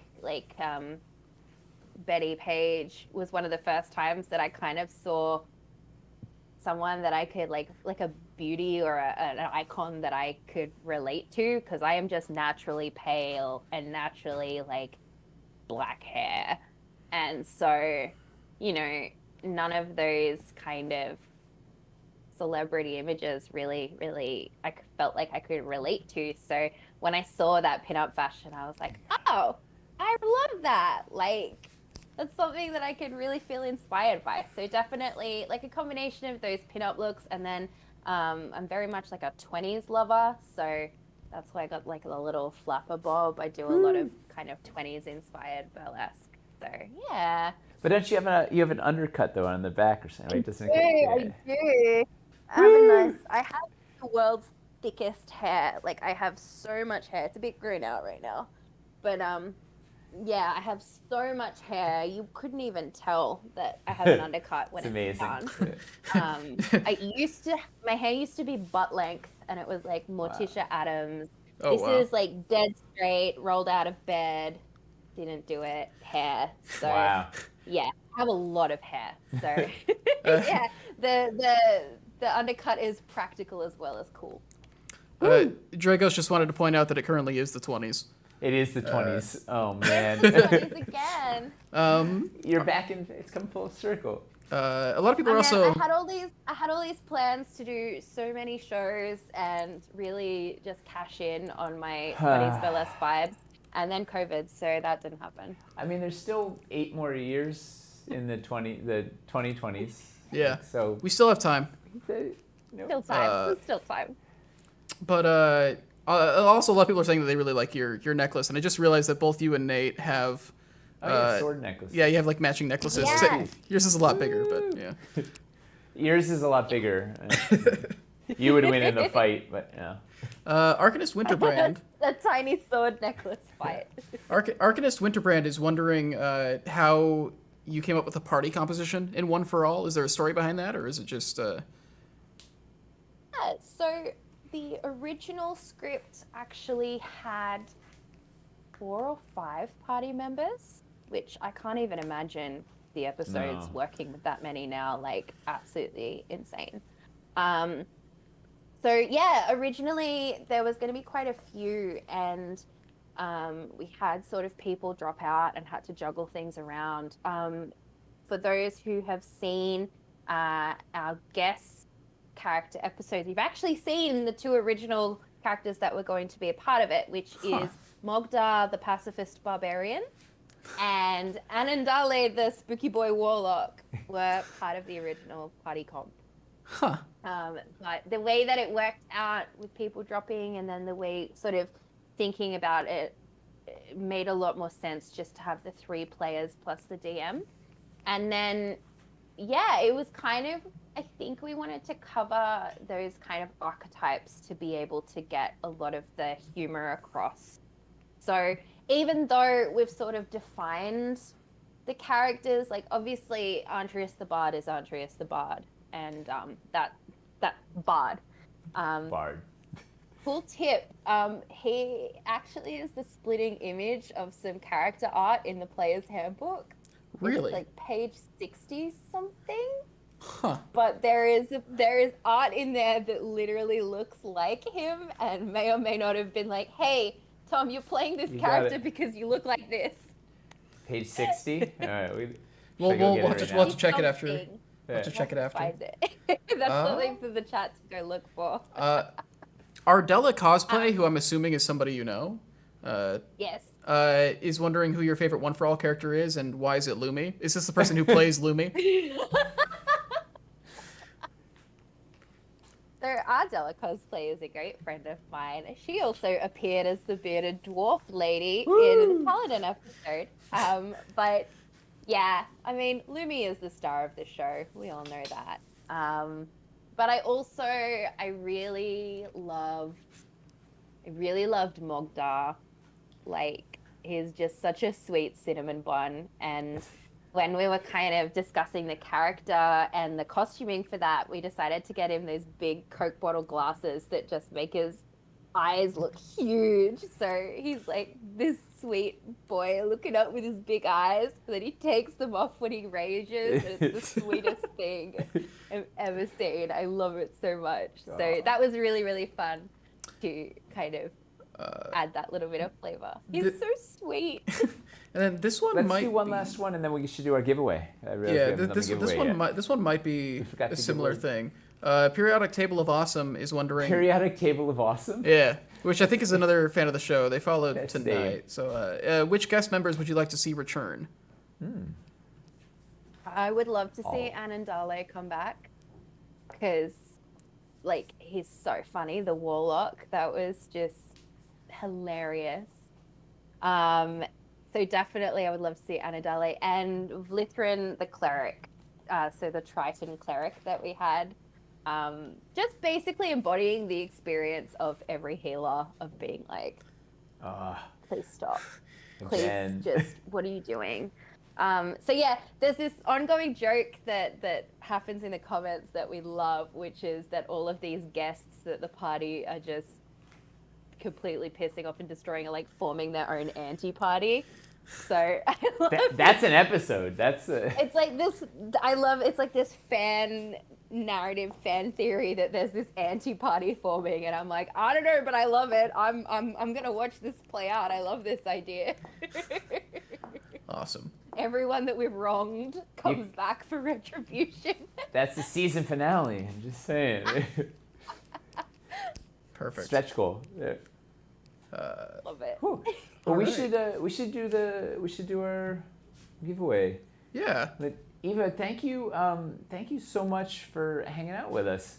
And Thank you so much for having me. it's absolute pleasure. I can't wait to see how the Kickstarter does. See how many episodes you guys end up unlocking. Yes, If you get thank your you so horse, much. then Yeah. see what happens. Please help me get a horse.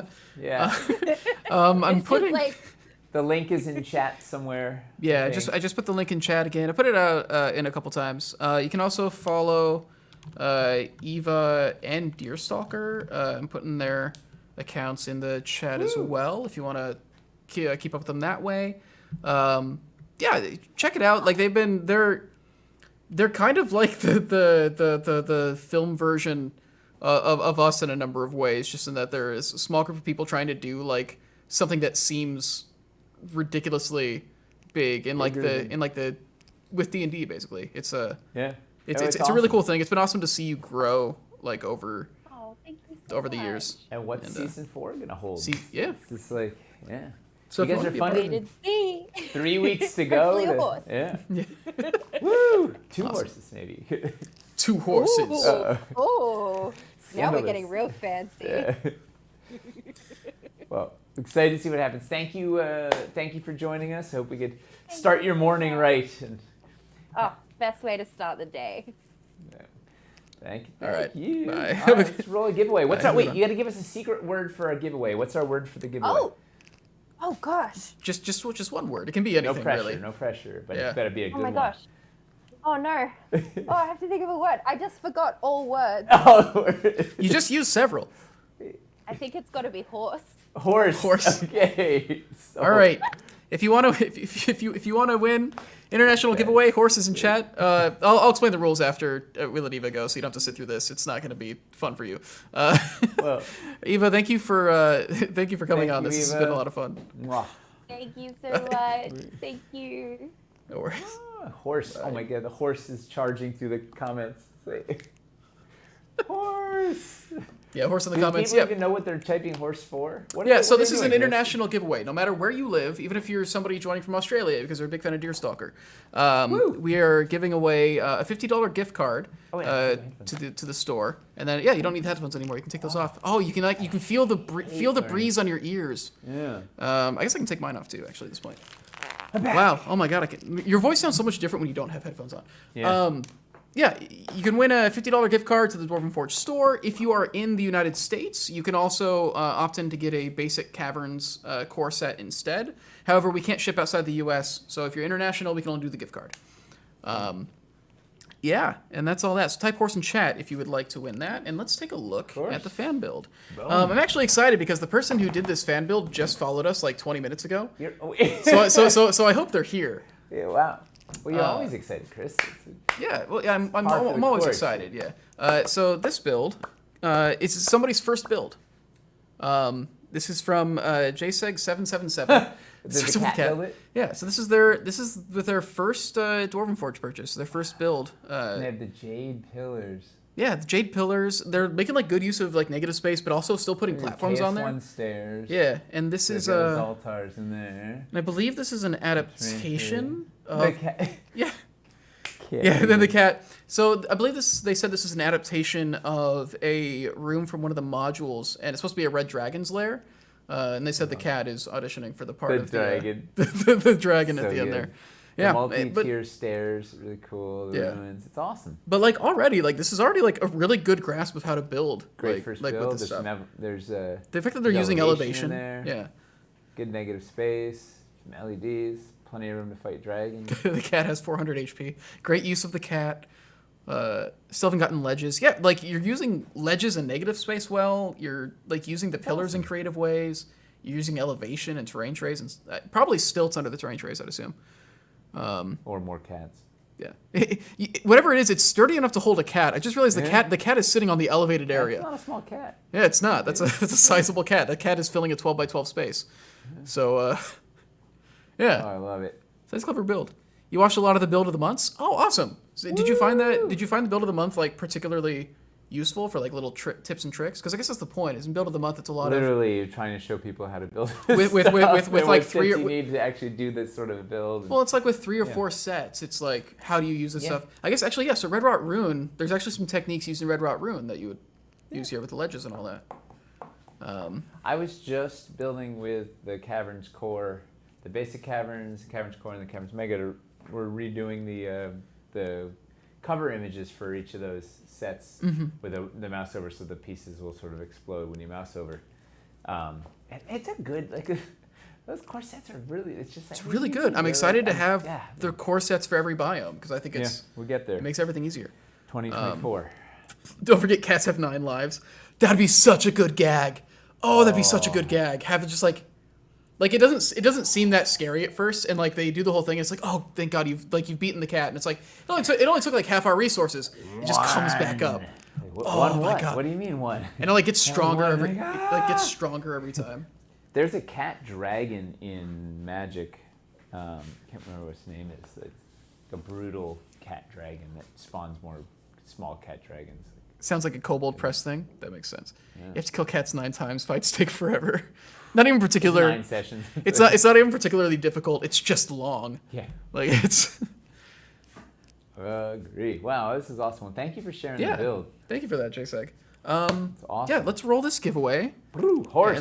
Horse. Last chance. Horse for the giveaway. You got like 20 more seconds. And after that, we're going to get into some test shots. Got some really exciting stuff. Yeah, that was an interesting interview. He was awesome. It was I think it was the first time we brought somebody in that we just didn't know. Yeah. I felt, in retrospect, I wish that we hadn't said we were going to do test shots afterwards because we could have just done 2 hours of. It was that thing though where we had promised people we were going to do test shots this week. And I know. I should. Yeah. I know. We didn't know. We didn't know. It was all sort of.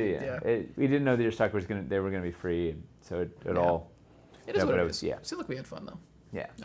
Awesome. All right, let's roll this giveaway. Have to wait because we didn't get through an hour anyway, so then you have to wait for the test shots. But then we got time.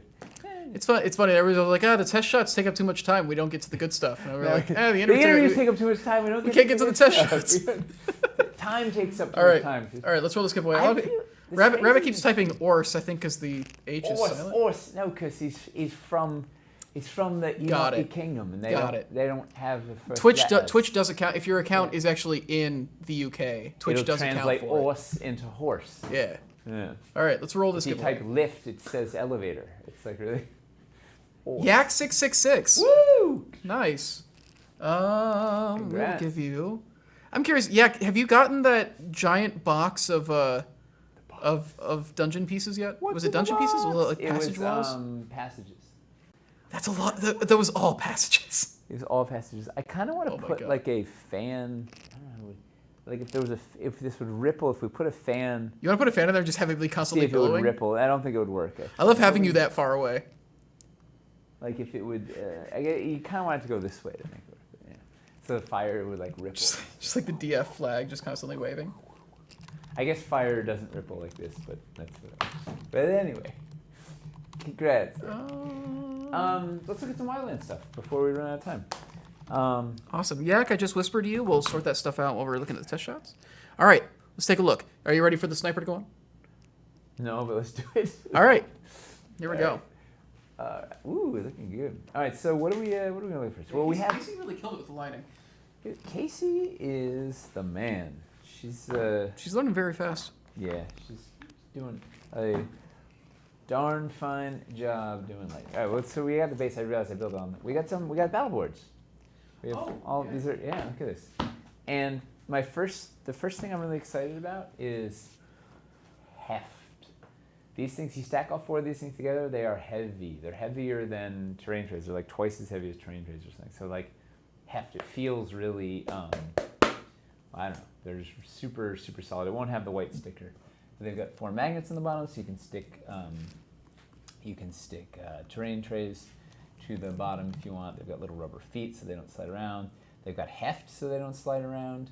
And man, they're rigid and heavy and just delightful. Like they fit together so nicely on the table. Like I want like hundreds of them to build with already. Do you want to show off the magnets on the other side? Yeah. So if you wanted to take a terrain tray, whoa, those magnets are too strong almost. They like gripped it out of your hands. Yeah. So you could stick your terrain tray at the bottom with magnets. So it's another way to loft up your if you want to go up one floor's height with your terrain tray, you can do that instead of stilts. Yeah. Yeah. Let's see if you can get the terrain tray off now. Don't. Okay, got it. Yeah, it's magnets. They're no joke. We got gridded versus non-gridded.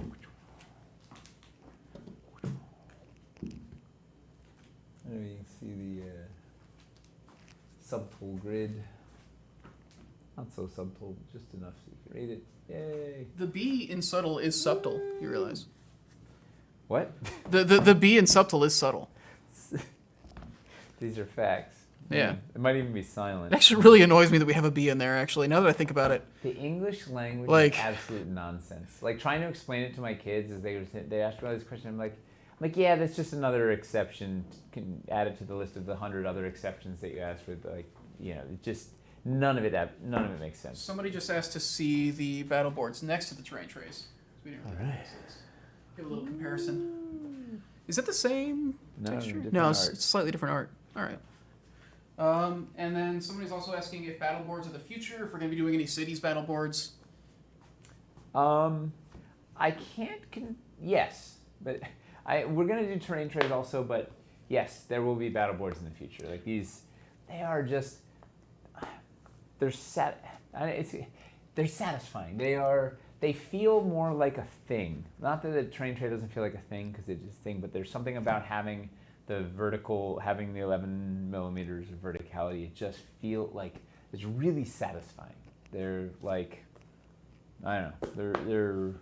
They're this particularly like building and having them just having hard edges so they slide together and just stay boom boom boom is really and then you can build your banks, right? If you I don't know, pop this every. I think the general thing we've been thinking is that them so that like yeah. it's just they're just delightful. I think really there will be battle boards will return triumphantly in cities. Battle boards will return in cities too. Also, terrain trays aren't going away. Don't worry. Yeah. I think the general thing we've been saying is texture that mats are also going to make a triumphant return.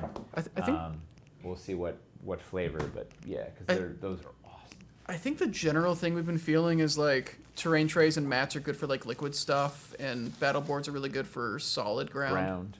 Yeah. Yep. Just because with liquid you want to put it under things, and with ground you want it to be level with the floors. Oh, we got the mat. Yeah. Ooh. So what we're discovering is they're pretty resilient, right? Even if it wrinkles up, you can do a cross. Tyler and Miles were doing science today, dropping boxes on them, like crinkled up, and then Tyler brought an iron in and ironed out the mat to see if that would smooth it. I don't know. We're figuring out, but it's still wrinkly right now, but it will. If you let it sit for a minute. Yeah, that's been tightly. I shouldn't have. Yeah, that's been tightly. I should have let it sit flat before we brought it out. But it looks. I'm very. I can't really see it on this thing either. It just looks like purple. It looks like static. Whoa. Let me see if I can. Yeah. I'll let this. Maybe we'll come back to this one. I'll let it sit and flatten out for a sec. But it's. It's also not. It looks. It's also we have very strong lighting hitting it. Yeah. Thanks, Casey. Jeez. Just yeah, we've got that light directly on the other side, so it's catching it very strong. Hard speculars. Looks like a glitter cape. Yeah, because it's all like wrinkly and looks. How about a 12x12 sculpted top battle board? I think the issue with that is then it's not modular at all, right? Well, the sculpting. It'd also be way more expensive. It would be really cool, but yeah, not so realistic right now. All right, well, we're going to come back to this guy. All right, let's look at what else we got. We got. Do we want to look at the most exciting stuff first, or do we save the most exciting stuff for last? I think it's best to build up to the grand finale, right? Okay. So, hey, you know what? I pulled out the Shimmer Frond just because, in case Real Arete happened to be watching. Could just troll him with a little Shimmer Frond. Tragos is saying dessert first. I don't know. What do we have? We got. This isn't a wild change. So do you remember back in the olden days, like I don't know, 4 episodes ago when we looked at the Oblivion Nexus and I realized that the inserts didn't fit? Well, we fixed it. So I discovered the error on the air and fixed it. I should actually get the inserts so we could show you, but we'll come back to it. But this was just we fixed it. Yay. That stuff that he was having a hard time pushing in before now goes in very easily. The Hellscape Circle and the Soul Cage and the Summoning Circle and whatnot weren't fitting in there so nicely. All right, we got some paint samples. Woo! Ooh, forest. Factory forest paint samples. I got ooh. So exciting, little blue iridescent beetle. This is our, this sort of new, the new Dread Hollow paint scheme that applies to all these new pieces. Which I like so much better because it's cleaner, right? It's the simple green with some green highlights, little browns, little grays, and a couple of red berries and whatnot, and then just it's pretty plain. If you want to go in and add a couple of details, you can, but mostly it just lets your PCs or like your Shimmer Frond or something really pop. If you, I'm very, very excited with how these guys are coming out. What are the other ones saying?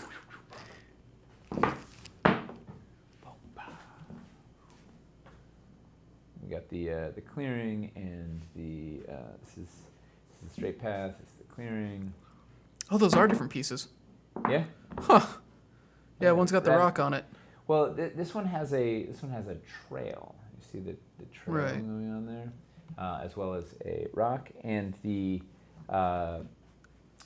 teardrop insert is in a different location than this one in orientation, so you can get more interesting bits. This one is super flat and smooth. It is a clearing, after all. What I really like about the clearing too is it has like a bit of path on the edge that like terminates, so you can have the path leading to that clearing.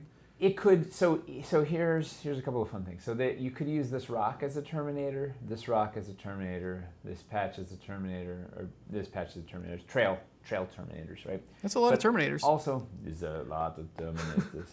But also, you could use it as just a spot where the trail kind of peters out. So the trail could go here, hit the terminator, this kind of implies it, and then it could sort of pick up here and then carry on, whatever. So there's, And this one also has, the straight trail has sort of, this could also be a trail going this way, so you can use it as a T intersection. So if you put another trail over here. So, you know who also has a terminator? This guy has a little trail terminator here, so you could run your path up to the edge of the swamp. So lots of, we had the trail kind of deliberately peter in and out a little bit of a bunch of spots, so it gives there's a lot of neat options. And in addition, there's paths hidden there's terminators hidden in the Dread Hollow pieces that we already made 3 years ago have terminators for this path system, because it was all designed the same way. Hidden terminators. Hidden terminators. Yes, the Skynet is here and it's coming for you. It's in your house already if you've got Dread Hollow. The whole null. These are all the paint samples, right? These are our first factory paint samples, and this one has the solid insert in there with this neat little spacer. I don't know. I don't know what the official name for this thing is. I can't get it out. I don't know if we need like a fancy name so much as okay. Gasket jammer. It's an astral flying teardrop plug that you can swap out your things. It holds this in. So you can carry it around as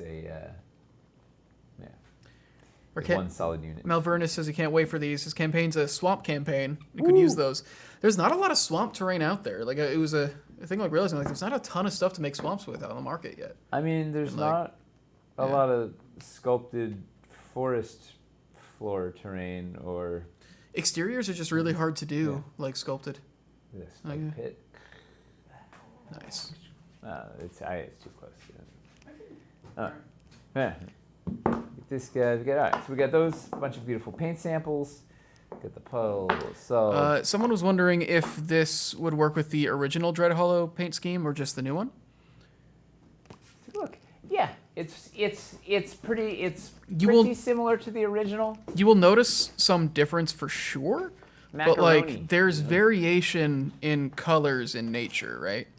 So so the main issue when we say will it match with original Dread Hollow? Oh man. The issue with original Dread Hollow was that it wouldn't match with itself a lot of the time. The reason we had to simplify to this paint scheme was that the factory would paint those inconsistently, so we needed something that they could do consistently. So it depends on how the paint on your original Dread Hollow came out, basically. Not a lot of desert either. We were just talking about that, actually. I think the archivist strikes again. I can't confirm anything. We were talking. Not a lot of snow. Well. Either. Yeah, well, just, be quiet about it. He can't hear me, even though we can hear him. Well, I don't know. What's up? I don't know where Tyler hid. He hid the original Dread Hollow? He hid all the original Dread Hollow. I don't know where. He probably wanted us to stop mixing it in with the... Yeah. I don't know what this one is. It's got the orange macaroni leaves. That probably means it's original. It doesn't have anchor magnets, and it has evidence of hand painting here. So I don't know what it is, but it's got orange, which the new one doesn't have. So there's something in there. The greens are the same, the browns are the same. It has orange splotches. The rock should be the same. Oh, but you'll see here the trails. Yeah. It's got a little. The old Dread Hollow has a little corner trail there. Woo! Yeah, that definitely looks like original Dread Hollow, because like so many more details are like plucked out. I think this is one that Aaron painted here, maybe, but I don't know. It's a weird case. Well, it's cleaner than. I don't know. We got to find. I don't know where he. It's like contraband. He hid the old. We are trying to phase out like pieces that have been like updated, basically. Yeah. Here's the revised one. Show the difference. Yeah, that's the new Dread Hollow paint with Yeah. Yeah. Well, we have to find where the secrets lie. Where he's buried the bodies. We got the. I should have brought the whatever. Ooh, the painted pylon. Painted pylon. It's in disco mode. Oh man, the little shrub details on it are really nice. Yeah. Nice. Amy says, I think it's an off piece and it should be on the next giveaway. That forest piece. Yeah, maybe. Did we get a final runes paint scheme? I think so. Yes. We'll be making painting videos and stuff once it's locked in. Anyway, we just saw the dais. So we have to take a gander. Here's a fun one. We got the other piece of the waterfall. Yeah. Here, which also, it's hard to look at in without it being clear, painted. Yeah. Because it doesn't look like so much.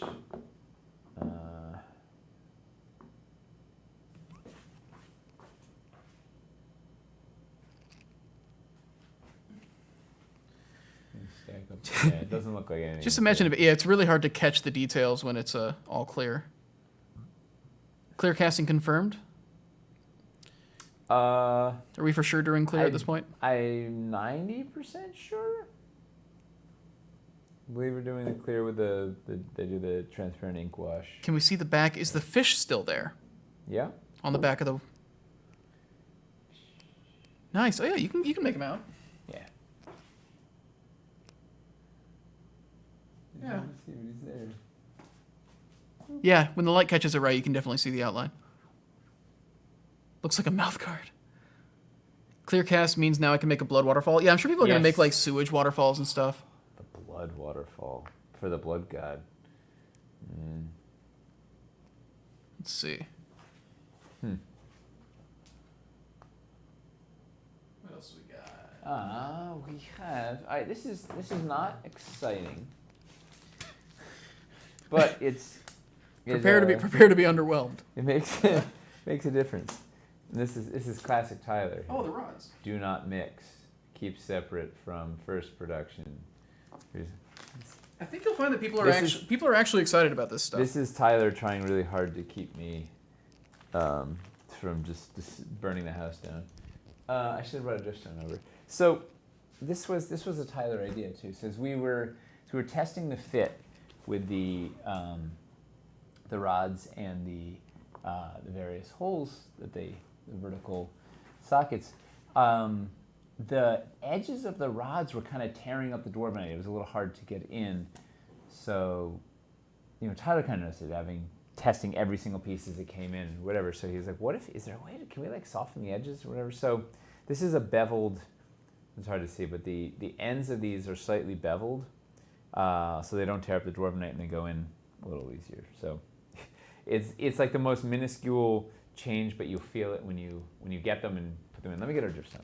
It's amazing. It's making a radical difference. It's like a 0.5 millimeter bevel, and it changes everything.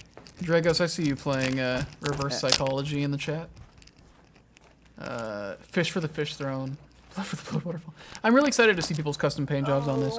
Like people have already done, like with the original Dread Hollow, people have already done like fall paint schemes and stuff. I'm very excited to see people do like an entire like autumn wildlands basically. And then like waterfalls, those being clear will give a lot more options. Hello. Got Drishstones? Nice. Yeah. Do it on that. The big boy. Oh, we can do it on this. Big boy.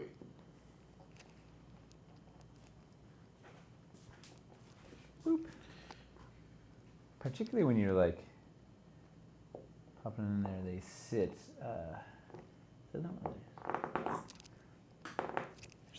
Just a satisfying ka-chonk when it lands. Is that the noise? Ka-chonk. A ka-chonk?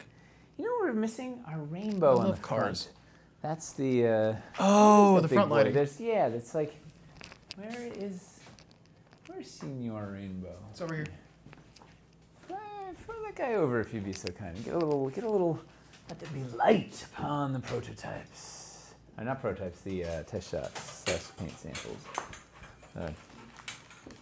So anyway, this is like, you probably wouldn't notice it if you didn't know to look for it, but these little bevels, that's the kind of little details that we agonize over, like trying to find a way, because then these things, they're easier to put these together and it won't shred your pieces, and it'll be a more satisfying building experience. So when you get your little clear round rods and you feel that gentle little bevel, say, thank you, Tyler. Thank you for shredding a whole bunch of pieces so that we wouldn't have to shred ours. All right. Let's Ooh, yeah. Bring forth. You can even just catty corner it. Throw power on that thing and I'll. Woo-hoo. We're doing it live. All right. Right, you're hooked. Oh yeah, blue might not be the right choice for. Well, you throw it on the waterfall. Let's see.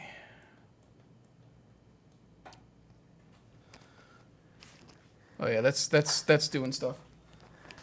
Good stuff.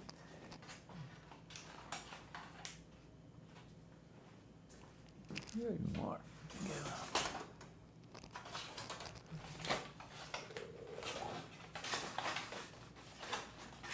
Oh man, I'm right in there. Yeah, the problem is the camera's right there.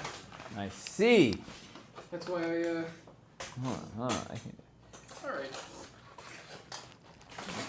There we go. There. Perfect.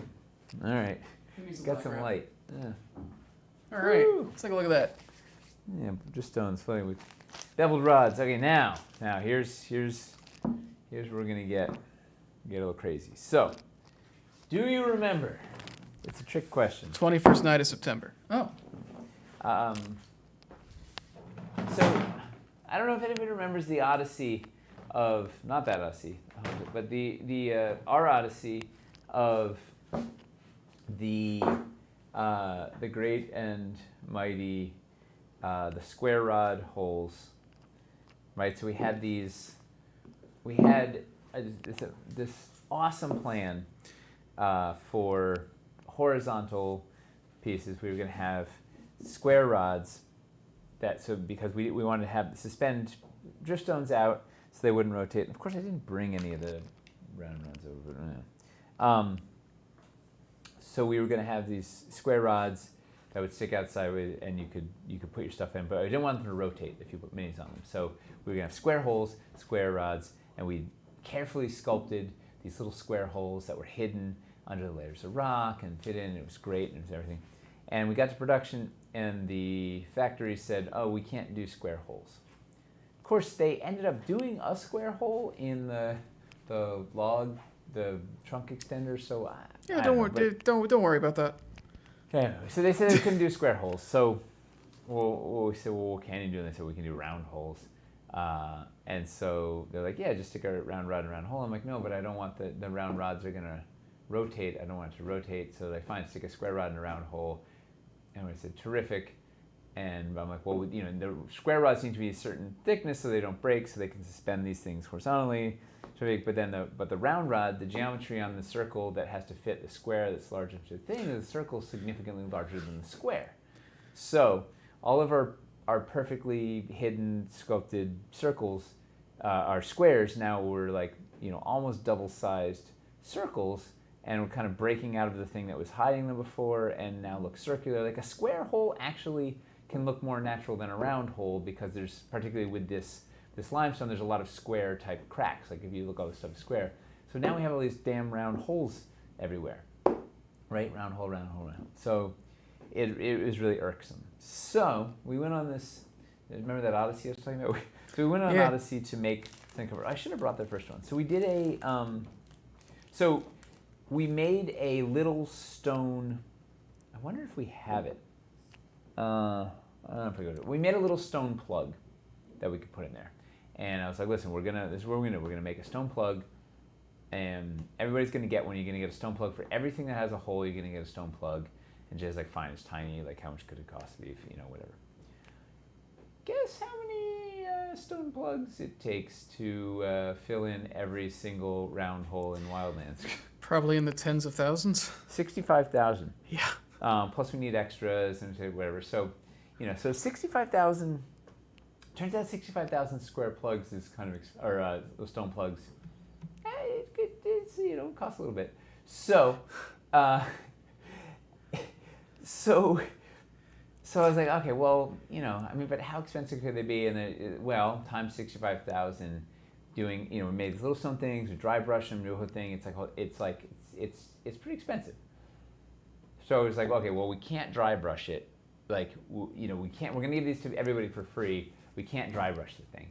So I was like, well, what's it gonna look like? So we tooled it, we made it, we cast it in like 4 different grays to see if we could get a gray that would look good on this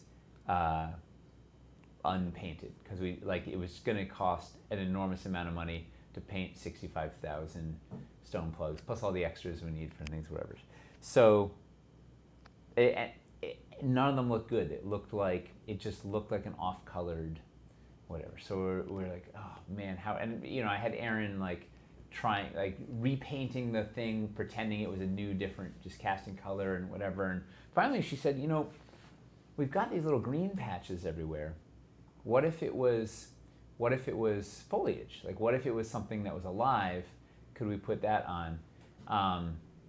And I was like, well, duh, why didn't we think of that? So then Nina frantically sculpted a new plug that was little greenery, that looking thing, and we're casting it in green. And we have it. So it's still not perfect because it looks better dry brushed. But if you did want to dry brush, it's not that hard. But at least it's like palatable unpainted. So let's try it like in a. This is why it's been a while since we said anything about it. We were figuring all of this out. Yeah. So it's just a little. That would you even know if I like covered it up and said, "Hey, where's the little plug?" that honestly blends in really, really well.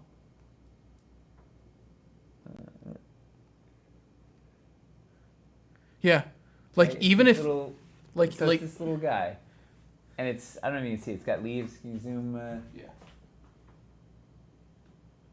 The Nina sculpted leaves. Right, it's got leaves. This thing, but it's not. It's just plain. No anything. Just it's just just raw green, whatever. So it's yeah. So this thing is you're gonna get a whole bunch of these. You know, they're every which way. Well, there's even a thing that looks like it's a hole. It's not even a hole. So here's a little guy. So it's pretty good. And you know, if you want, you can always just you could just stick it in and glue it in or whatever.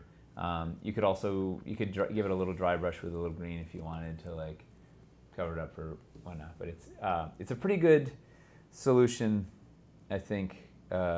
Everybody's losing their mind over it. You know how much work it was just to get this? That was a lot. It was a lot of stuff. We went through. I mean, we've been talking about this for ages, right? It was. Yeah. We had to go through, and we literally tooled and cast the other one to test it. And whatever. So anyway, so it was a really good. I think it's a good solution, right? Can you find the hole? It's right there. Even if you know about it, Yeah. your players who didn't get and put all this stuff together won't notice. No. Like, and, you can do it without if you want or whatever. Like some people don't care about the round holes, but it was so frustrating because we'd gone to great lengths to conceal the original holes. Like they were little over, I don't know. It was like we'd sculpted rock around it so it would be concealed. So anyway, I think did I show it in all of these? it also makes it enhance the sculpt a little bit instead of just filling a hole. Yeah. So, and you can maybe use it as a secret hiding place if you wanted or something or whatever. People are saying it opens up the door for future plugs. Actually, are there other holes that we have that would be compatible with? No. No? Well. Next version, Bird's Nest. No. Yeah, well, now it's geometry that we have that we can... And if you're, if you're totally obsessed, whatever, you could go dry brush a bunch of them or give it a wash, get a dry brush or some whatever. But, yeah. So that was... it goes on the side of the dripstones. I'm gonna forget which plant is hiding the hole. Yeah. Oh, Masticon said he looked away when he put it in, and he thought it was a different one until you pulled it out. That's awesome. So that's a really good sign. Well, it's it's not perfect. Like you can it's not exact like the ones on here are the dry brush, but if you get close and look at it, if you don't know what you're looking for, you're not gonna. I don't think you're gonna spot it. Like it's hard to It's there, but it's not. When you're talking about from table distance, nobody's gonna. Yeah. It's pretty good. So anyway, so that's the great 65,000 little foliage plugs later. We got something. So that's another. That is another one of the perks of backing the Dwarven Forge Kickstarters is we will try and fix as many of the things as we can. And you know what's phenomenal about that? This is going to be one of those things that most people who get this stuff are not going to think twice about. No. And it's something that took us weeks, and you guys know about it. Yeah. We didn't even know if it was. Yeah. So, well, I'm glad we. And now it was classic sort of iterative, like it was just like everything here at DF, so many different little brains added the steps to get us there, and it worked. So, whew. Foliage plugs coming soon to a. Are those green if you buy unpainted? Masticon, those were unpainted. Those were unpainted. Those are because that's how they come. They're going to be cast in this green, just like this. Yeah, that's that was the thing was to pay to paint all of those would have cost us a ton of money. So we made it in a color that looks good unpainted. Yeah. It was a good problem solving all around. pretty Just bob and weave. classic DF. Yeah. Just trying to. We're just constantly trying to fix the problems that we made for ourselves. Our past selves made problems for our first selves. Well, I don't think we can really be blamed for thinking that we could do square holes. Like, this seems like such a... First of all, they didn't say it was a problem until we were in production. And second of all, they do a square hole. In the trunk extension, there is a square hole. So they can do square holes. They just... For some reason, yeah. So sometimes I don't try and apply logic to all the stuff. It's, I'll just go crazy. You're going to have to paint to match it? So it's basically being cast to match the standard paint. It's being cast in this green. Yeah. And if you want, we'll tell you what green you could give a lighter green highlight dry brush on it if you want. Yeah. Basically, if you're doing Unpainted Wildlands and you're doing the standard steps for painting the green bits in Wildlands, it's already going to match. It's going to be the same highlight. Yeah. And if you're doing a different paint scheme, you can probably just apply it to those plugs. And if you have 100 of these, you could probably jam these out in, I don't know. What does the whole plug mold look like? It's got to be its own one. Is it just like the same? I think there's like 10 of them in the mold or something. Yeah, it's a thing. The mold, because we're gonna make so many of them. Yeah. Like I think it's probably some spot. I don't know what the mold looks like, but it's got the back has a little as a plug.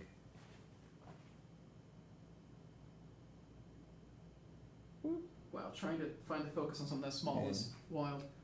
Yeah. No, it was really Tyler painstakingly measuring the thing, and we're adding a couple millimeters and all. It was a. It doesn't even make sense how much work it is for one little silly plug, but there it is. / I don't know. Maybe some companies would have just shipped the thing with a hole and left it, but I think a lot of people would, because it was an extra expense that, It's gonna be even unpainted, it's not cheap to make. Same plug for Oblivion Nexus / Driftstones. Yeah, everybody gets the same plug. Basically, every piece that has one of those holes. If it has a hole, it gets the. Yeah, every hole will have one of those to match. Gets one of those. Yeah. Yep. I think I don't know if we're throwing extras in the like megas or something. I don't know what we're gonna. I don't know. Tyler figured out what we're giving them. Oh, here's some more paint samples. We got the little the mana stave and the seal of binding. Seal of binding. I'm actually kind of impressed with the detail they got on those. Those are tiny pieces. Paint job is really good. Yeah. All right, we have 2 things left. You ready? Venkura the dragon.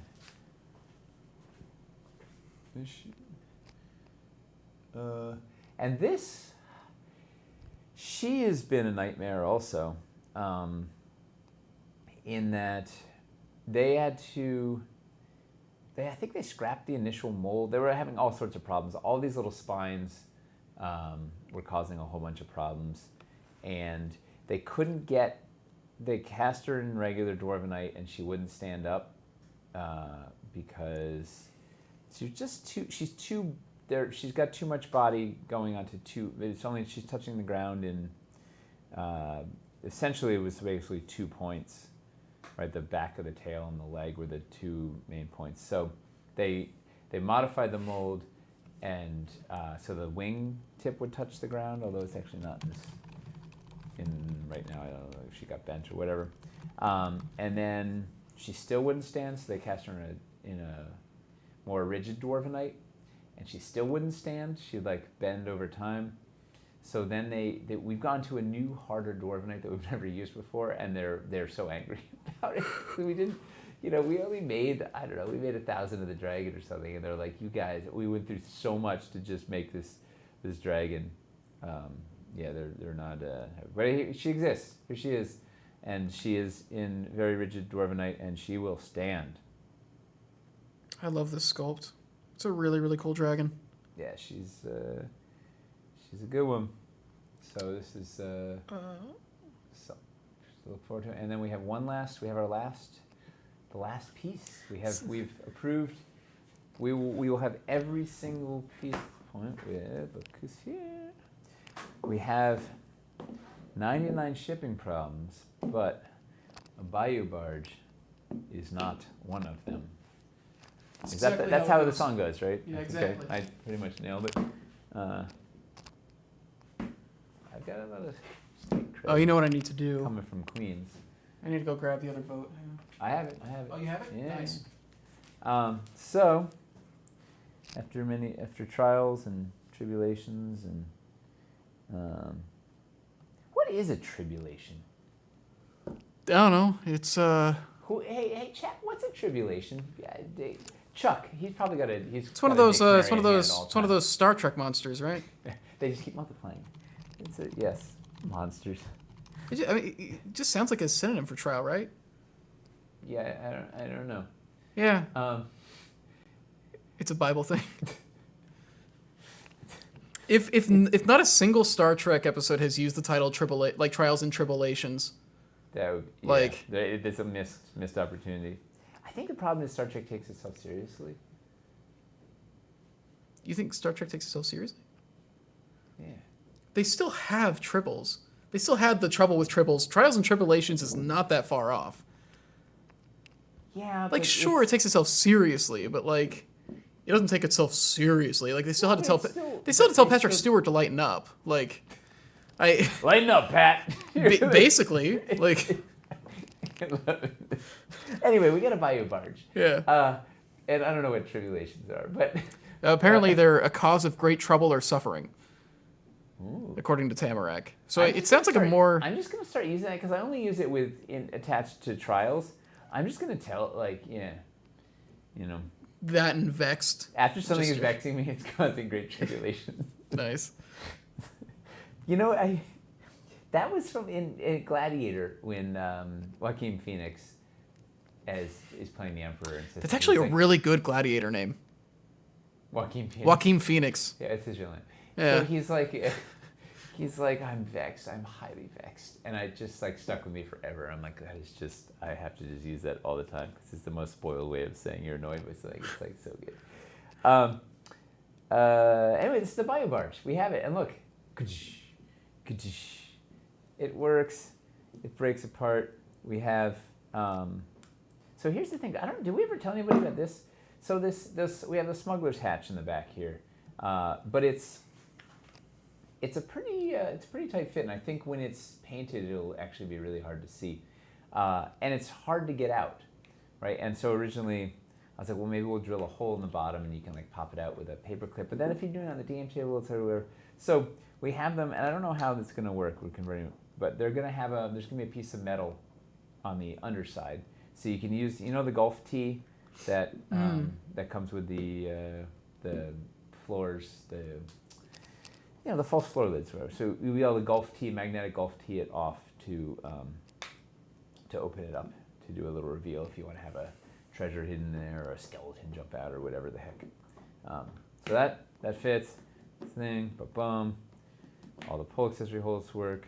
It even has a mast hole, which is actually right now it's a pole accessory size. It's going to be bumped up to city builder size. So we don't have a mast yet.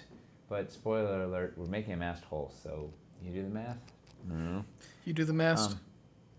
And then on the front here, it's not painted, so we have this is the balefire, the flickering green balefire lantern. Modular, of course, so you can put whatever light source you want on the front, / use this lantern in cool other places. And there's 3 screws, and the switch is down here. There won't be a sticker. Switch is down here. You don't really notice it in most normal life. You probably didn't notice it until I flipped it over and showed it to you. So you can turn on the light off the bottom. And then when you take the screws out, this whole section here lifts out, and you can swap the batteries underneath this. It's pretty cool. It's well concealed. So there's no mast now, but someday we may have a mast. People are wondering if the plant plug fits in the mast hole. No. Nope. Way too big. It's it's the... Mostly people are losing their mind at you saying that there's a... To be clear, we're not making a mast to go with It's not going to be like this. a free surprise, like, hey, we made 65,000 foliage plugs. Let's just make 5,000 masts too, with a cloth sail and put it on there. They're unpainted though, so don't worry. Yeah. No, we know we want to make a mast at some point, so we figured we'd better make this boat be ready to take a mast one day. Yeah. Yeah. Might as well do it now so we don't wish we did it later. Yeah. Trying for backwards compatibility. Because, we're already running into dealing with cities, like, there's some backwards compatibility stuff that just doesn't work, which is really annoying. It's irksome. I'm highly vexed, Chris.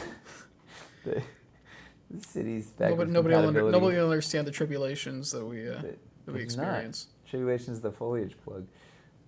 So the other really good news is it fits with the old boat. Yay! We got it. We did it. It's working perfectly. Yeah. Oof. This is the SS Tribulation. the name of the boat. Man.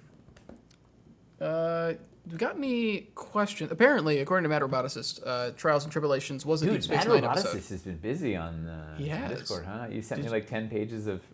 Did you get a chance to look? Did you get a chance to look through that? Yeah, it's amazing. Yeah. You're a genius. You are indeed. You live up to your name. Yeah, but apparently, Trials and Tribulations was a DS9 episode. Oh, there you go. So it doesn't take itself seriously. So I take it all back. I don't know what I'm talking about. But it's a certain kind of serious, right? Like it's. Yeah. I don't know. What are some of the Jade Kind's wondering? What are some of those backwards compatibility issues that are causing grief currently? Floor inserts. Oh. Yeah. So we're trying to do floor inserts in all the new floors, and the old floors, the insert holes for the old floors are not square or rectangular. They're not like right angle clean. They're not 1x2, and they're not the same size. Like they're different sizes. The stone and the wood ones are different sizes from each other. Like we're trying to make. Really? Yeah. It doesn't. It's yeah. And I guess the way that mold was made, doesn't guarantee the precision of those holes, because at the time we weren't going to stick anything in there, so they didn't care about it. So they said there's actually a lot of variance in those holes, more so than a usual hole, or I don't know. Is that a thing where we need to retool it going forward or something? Well, we may have to remaster those, and we'll put some biscuits and whatever. But it's the moral of the story is I wanted to make inserts for the new floors that would be backwards compatible with the old floors. If you had the old floors, you could use the new insert, because, if you have 50 floors, well, you'd like to use the inserts, of course.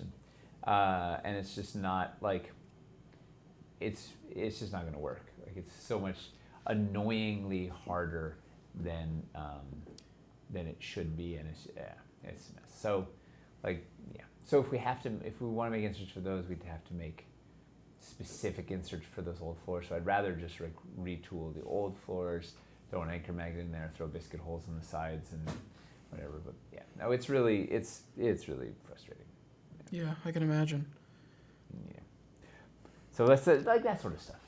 Good question, Jade Kind. But look, the boats, this is compatible. The fact that all works is fantastic. You can make. People are going to make. There will be some fleets, some armadas will be sailing. Iami's wondering if once we do the mast, if it'll be something we put in the store as a separate purchase or what. I have no idea. It's more that we just wanted to leave the option open. We just made. There's no master plan right now. We just have the ability to make a mast. Should we get there? It's. So the variety of boats you can make with these 6 pieces is pretty cool. Like you could make, if you had 2 of each or 3 of each, you could make like a big variety. Like is the redder color the paint? Right. So this is a painted Caverns Deep boat and an unpainted Wildlands boat. Unpainted Wildlands boat, painted Caverns Deep boat, mixing and matching. Well, as soon as we have a painted one, we'll do the same thing and whatever. So anyway, to be clear, I don't know what's going to happen for the mast, but. We've made the hole so that we can future-proof ourselves. Well, so that we can avoid situations like the city floor. We can't future-proof ourselves, so we can at least put a mast in this boat if we want someday. Yeah. Yes. Let's see. I think that's everything we have to show. Yeah. Let's see, what other questions we got? Have this Capel's wondering if the set breakdown's been figured out, like how many boxes there'll be for an Untamed Pledge. We don't have that yet, right? We don't, and we're not going to know because it's going to be going out staggered. I don't even think we're going to know. I don't know. Generally speaking, though, like we do unboxing videos of pledges when they come in. So we're not going to know until we get the boxes to unbox. Yeah. Yeah. Let's see. Oh, I can see a chat. Will we see Mega Dungeon core sets? Says Mike. No. MIKDC. I'm not sure if he wants to pronounce like MIKDC. They're pretty active on the forums. MIKDC 20. Yeah. There will be Mega Dungeon core sets in 2022. It's one of those things where, for the classic in particular, we have to retool a couple pieces. We have to retool 6 pieces, and we're so behind on the it's just not gonna happen yet. But Chuck did put in a whole bunch of groundwork, working out compositions, and we need to retool some pieces, and but it's coming. We will get there. Huh. What? Dragos brought up an interesting point. The little Reaper boat has a mast that would probably fit. I've got that at my desk. Maybe I'll try that after the stream and see. The little tiny. Yeah, there's a little boat that came in the Brinewind stuff that comes with a mast. Ooh. So we could pop that out and see if that happens to fit. That's pretty. That would be amazing. That's fun. I'll have to try that out. That would be cool. I am so blown away by the Reaper pirate ship. Yeah, it's massive. It's massive. You've got that sitting in your office. When are you gonna paint it? I have to go get like a gallon of house paint. Like that. It is so much surface to cover. Tyler and I have been painting the Falling Star, and that's not as large as the Reaper ship. That's and you don't even massive. have to paint the decks, and it doesn't have an underdeck, and it doesn't have That's true, yeah, because you don't have to paint the floors because of the cardboard for the Falling Star. I think the power move is airbrush. Now that we just got some new airbrushes and airbrush station and whatever. That's a good point. Yeah, just base coat the whole thing with an airbrush and then just go do details. I might just kind of like get a power washer and put paint in there because it's so much. That thing is like 9 feet long. It doesn't even make sense. I don't even know how to like. Have we told you we want to do a TikTok video where Hamster we line up like some minis downrange and Hamster starts shooting the paintball gun at him? That's awesome. Yeah. Yeah, that's like paintball Dwarvenite to paint it. I like this. I like this video. Slow motion.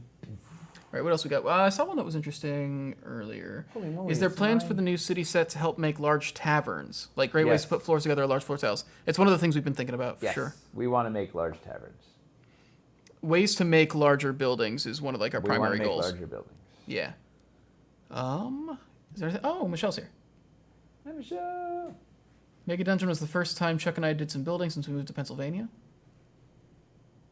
Oh yeah, because Chuck is the one that was putting together the compositions. He's been doing some math. We've been kind of splitting together. We've been kind of splitting like composition, figuring out duties among the team. Just because it's one of those things we have to do on top of everything else we're doing. Let's see.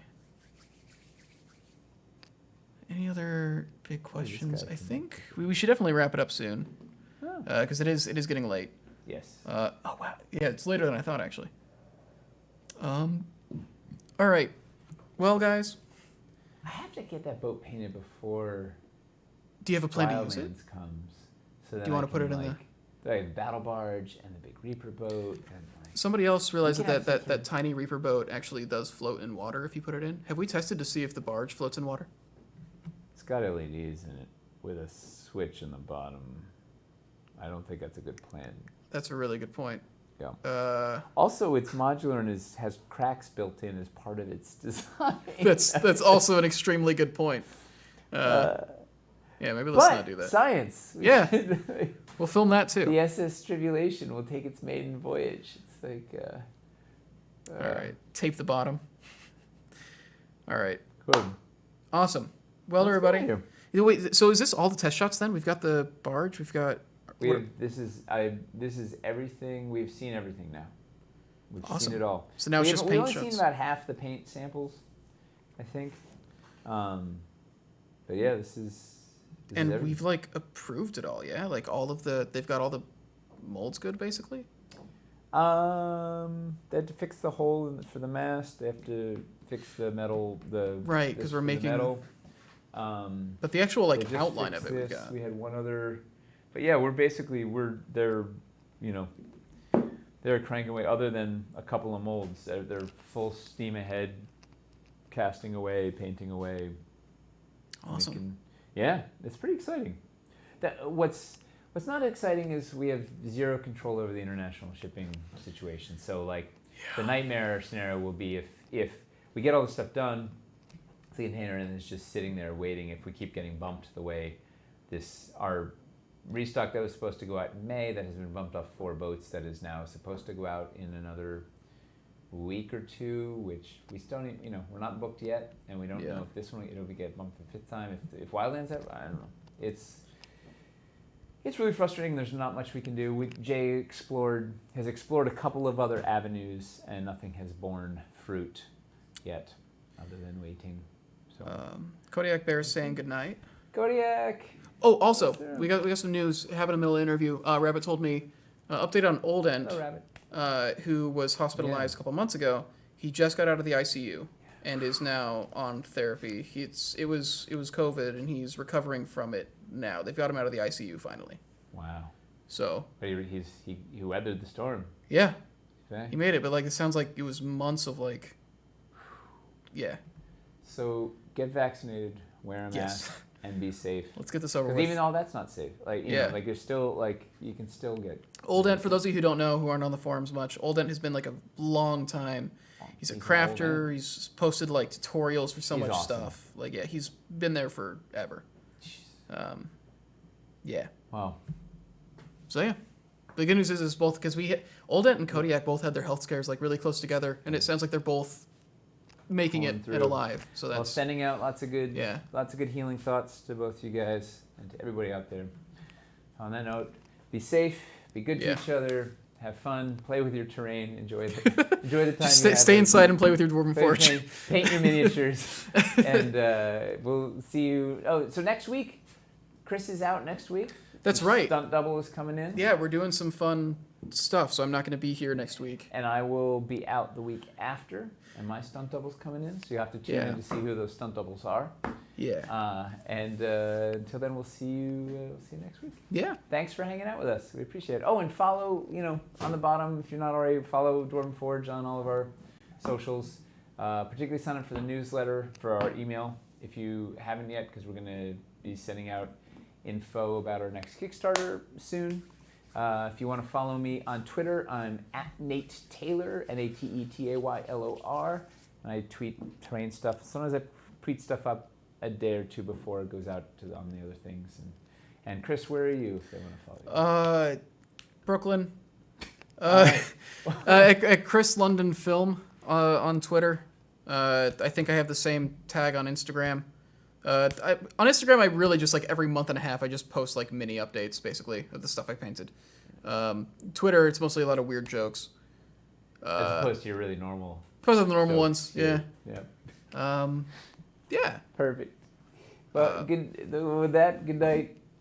See you guys soon. Bye. Bye. Bye, everybody.